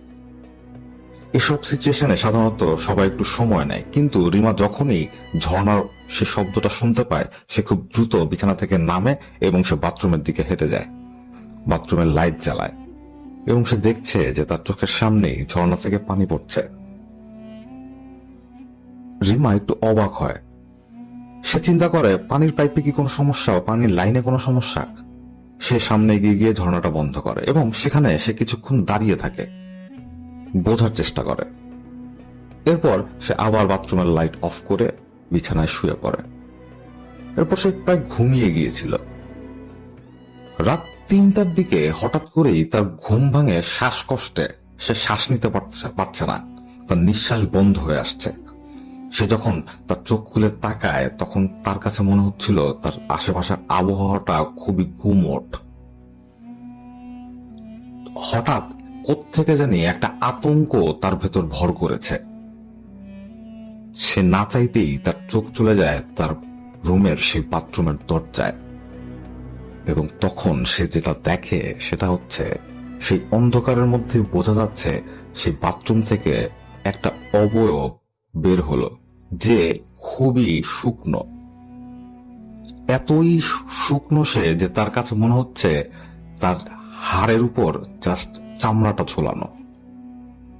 সে শুকনো অবয়বটা তার বাথরুমের পাশে রাখা যে সেলাই মেশিনটা ছিল তার পাশে গিয়ে দাঁড়ায়। এই দৃশ্য কিন্তু রিমা শুয়ে থেকে দেখছে, কিন্তু সে কোনো শব্দ করতে পারছে না। সে একেবারে বোবা হয়ে গিয়েছিল। সে শুধু তার 2 চোখ খুলে দেখছিল যে কি হচ্ছে। সে দেখতে পায় সে অবয়বটা সেই সেলাই মেশিনের পাশ থেকে হেঁটে তার সামনে দিয়ে বারান্দায় চলে যায়। রিমা বারান্দার দিকে তাকিয়েছিল, বারান্দার দরজার দিকে। তখনও সে কোনো শব্দ করতে পারছে না। হঠাৎ করে দেখতে পায় সেই অবয়বটা বারান্দা থেকে তার দিকে একটা উকি দিল, এবং সে উকি দিয়েই তার দিকেই তাকিয়ে আছে। এবং রিমা দেখছে তার ধবধবে 2টা চোখ। এরপর রিমার আর কিচ্ছু মনে নেই, সে হয়তো সেন্সলেস হয়ে গিয়েছিল। পরদিন সকালবেলা সে তার হাজবেন্ডকে এই কথা জানায়। তার হাজবেন্ড বিশ্বাস করে আবার করে না। এক পর্যায়ে তার হাজবেন্ড বলে যে আচ্ছা ঠিক আছে, আজকে রাতের বেলা ঘুমাবার সময় পাশের বাসার আন্টিকে নিয়ে এসো, তিনি তোমার সাথে থাকলে হয়তো তোমার ভয়টা কমবে। এবং রিমাও বুঝতে পারে যে আসলে এখন কিছু করার নেই, এই কাজটাই করতে হবে। তাই সেদিন দুপুর বেলায় সে তার পাশের বাসায় সে আন্টির কাছে যায় এবং পুরো ঘটনা খুলে বলে, এবং সে আন্টিকে রিকোয়েস্ট করে যে আন্টি আজকে রাতটা আপনি আমার সাথে থাকবেন। তখন সে আন্টি ব্যাপারটা বুঝতে পারেন এবং তিনি রিমার সাথে থাকার জন্য রাজি হন। সেদিন রাতের বেলা খাবার শেষে রিমা এবং আন্টি পাশাপাশি শুয়েছিলেন। রিমা ঘুমিয়ে গিয়েছিল, কিন্তু আন্টির ঘুম হচ্ছিল না। তার কাছে মনে হচ্ছে যে বিছানা চেঞ্জের কারণে হয়তো তার ঘুম হচ্ছে না। তিনি কিছুক্ষণ জিকির করলেন, নামাজ পড়লেন, এরপর তিনি শুয়ে পড়লেন। তিনি ঘুমাননি, তিনি জাস্ট শুয়ে আছেন। ঠিক তখনই তিনি দেখেন বাথরুম থেকে একটা লিকলিকে গড়নের কিছু একটা বের হয়ে আসলো, এসে দাঁড়িয়ে তার দিকে তাকিয়ে আছে। এবং আতঙ্কের বিষয় যেটা, সেটা হচ্ছে এই লিকলিকে জিনিসটা তার দিকে এগিয়ে আসছে। আন্টি চাচ্ছেন তিনি গলা ছেড়ে একটা ডাক দেবেন, কিন্তু তিনি কিচ্ছুই করতে পারছেন না। তিনি শুধু তার 2টা চোখ খুলে তাকিয়ে আছেন। তিনি দেখলেন সে অবয়বটা তার সামনে এসে দাঁড়ালো এবং ঝুঁকে তার দিকে তাকিয়ে আছে। এটা অনেকক্ষণ যাবৎ সহ্য করবার পর কোনো একটা সময়ে আন্টির গলা দিয়ে আল্লাহ একটা শব্দ বেরিয়ে যায়, এবং সাথে সাথে তিনি দেখেন সেই অবয়বটা এক দৌড়ে বারান্দায় চলে গেল। আন্টি দ্রুত বিছানায় উঠে বসেন এবং রিমাকে ঘুম থেকে ওঠান। ওঠাবার পর বলেন যে তুমি আগামীকালই তোমার বাড়ি চলে যাবে, এখানে তুমি থাকবা না, এই বাসাটা খুবই খারাপ। পরদিন সকালবেলা আন্টি রিমার হাজবেন্ডের সাথে কথা বলেন, পুরো ব্যাপারটা তিনি তাকে বলেন। তখন রিমার বাবা চলে আসে ঢাকায় এবং রিমাকে নিয়ে যায় তাদের বাড়িতে। রিমা যেদিন তার বাড়িতে পৌঁছাবার পর তার খুব ভালো লাগছিল। তার কাছে মনে হচ্ছিল সে এখন নিশ্চিন্ত। সেদিন রাত 9টার দিকে সে তার হাজবেন্ডের সাথে কথা বলতে বলতে তাদের বাড়ির দোতলার যে ছাদটা সেখানে গিয়ে দাঁড়ায়। তাদের ছাদের এক পাশে একটা তেঁতুল গাছ, তেঁতুল গাছের কিছুটা অংশ সেই ছাদের উপরও আছে। তারা প্রায় সেখানে দাঁড়িয়ে বসে আড্ডা দেয়। রিমার চিন্তা ছিল সে ফোনে কথা বলতে বলতে সে জায়গায় গিয়ে দাঁড়াবে এবং সেখানে বসে সে কথা বলবে। সে যখন ছাদে উঠল তখন সে দেখতে পায় সেই জায়গায় কেউ একজন দাঁড়িয়ে আছে, এবং যে দাঁড়িয়ে আছে সে একটু লম্বা মনে হচ্ছে তার কাছে। হঠাৎ তার কাছে মনে হয় এটা কি বাবা। রিমা তখন জিজ্ঞেস করে, কে বাবা?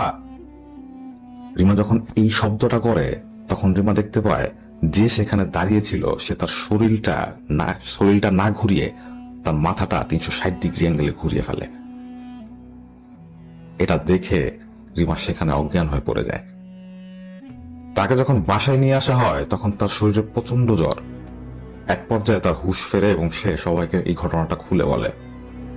তখন সবাই খুব অবাক হয়, কারণ এই ছাদে তারা কখনোই ভয় পায়নি এবং রিমাও অনেক রাত পর্যন্ত সেই ছাদে থেকেছে, কিন্তু কখনোই কোনো ভয় পায়নি। কিন্তু আজকে এটার কারণ কি? এরপর থেকে রিমা তার আশেপাশে একটা অস্তিত্ব টের পায়। তখন হঠাৎ করেই রিমার মনে একটা অনুশোচনা বোধ কাজ করা শুরু করে। সে চিন্তা করে যে তার বড় বোনের সাথেও তো সেম এরকম বিষয়গুলো হতো, আমি তো তখন বুঝতাম না, আমার কাছে বিষয়গুলো অভিনয় মনে হতো, আমি তো আমার বড় বোনের এই কষ্টগুলো উপলব্ধি করতে পারিনি। আজকে আমি যার মধ্যে দিয়ে যাচ্ছি সেটা যে কতটা ভয়ঙ্কর ভয়ানক সেটা আমি এখন বুঝতে পারছি, কিন্তু আমার বোনের সাথেও তো সেম ঘটনাটি ঘটে গেছে। তখন রিমা তার বড় বোনকে ফোন দেয় এবং কথা বলে। অনেকদিন পর তারা দুই বোন মন খুলে কথা বলল। তখন রিমার এই সমস্যার কথা শুনে সীমা তাকে যে হুজুর মোটামুটি ভালো করেছিলেন, অর্থাৎ তার হাজবেন্ডের কলিকের মাধ্যমে যে আলেমের খোঁজ পাওয়া গিয়েছিল, সে আলেমকে নিয়ে আসা হয়। সে আলেম আসার পর তিনি কিছুই ধরতে পারছিলেন না। তিনি কোনো ধরনের কোনো ইশারা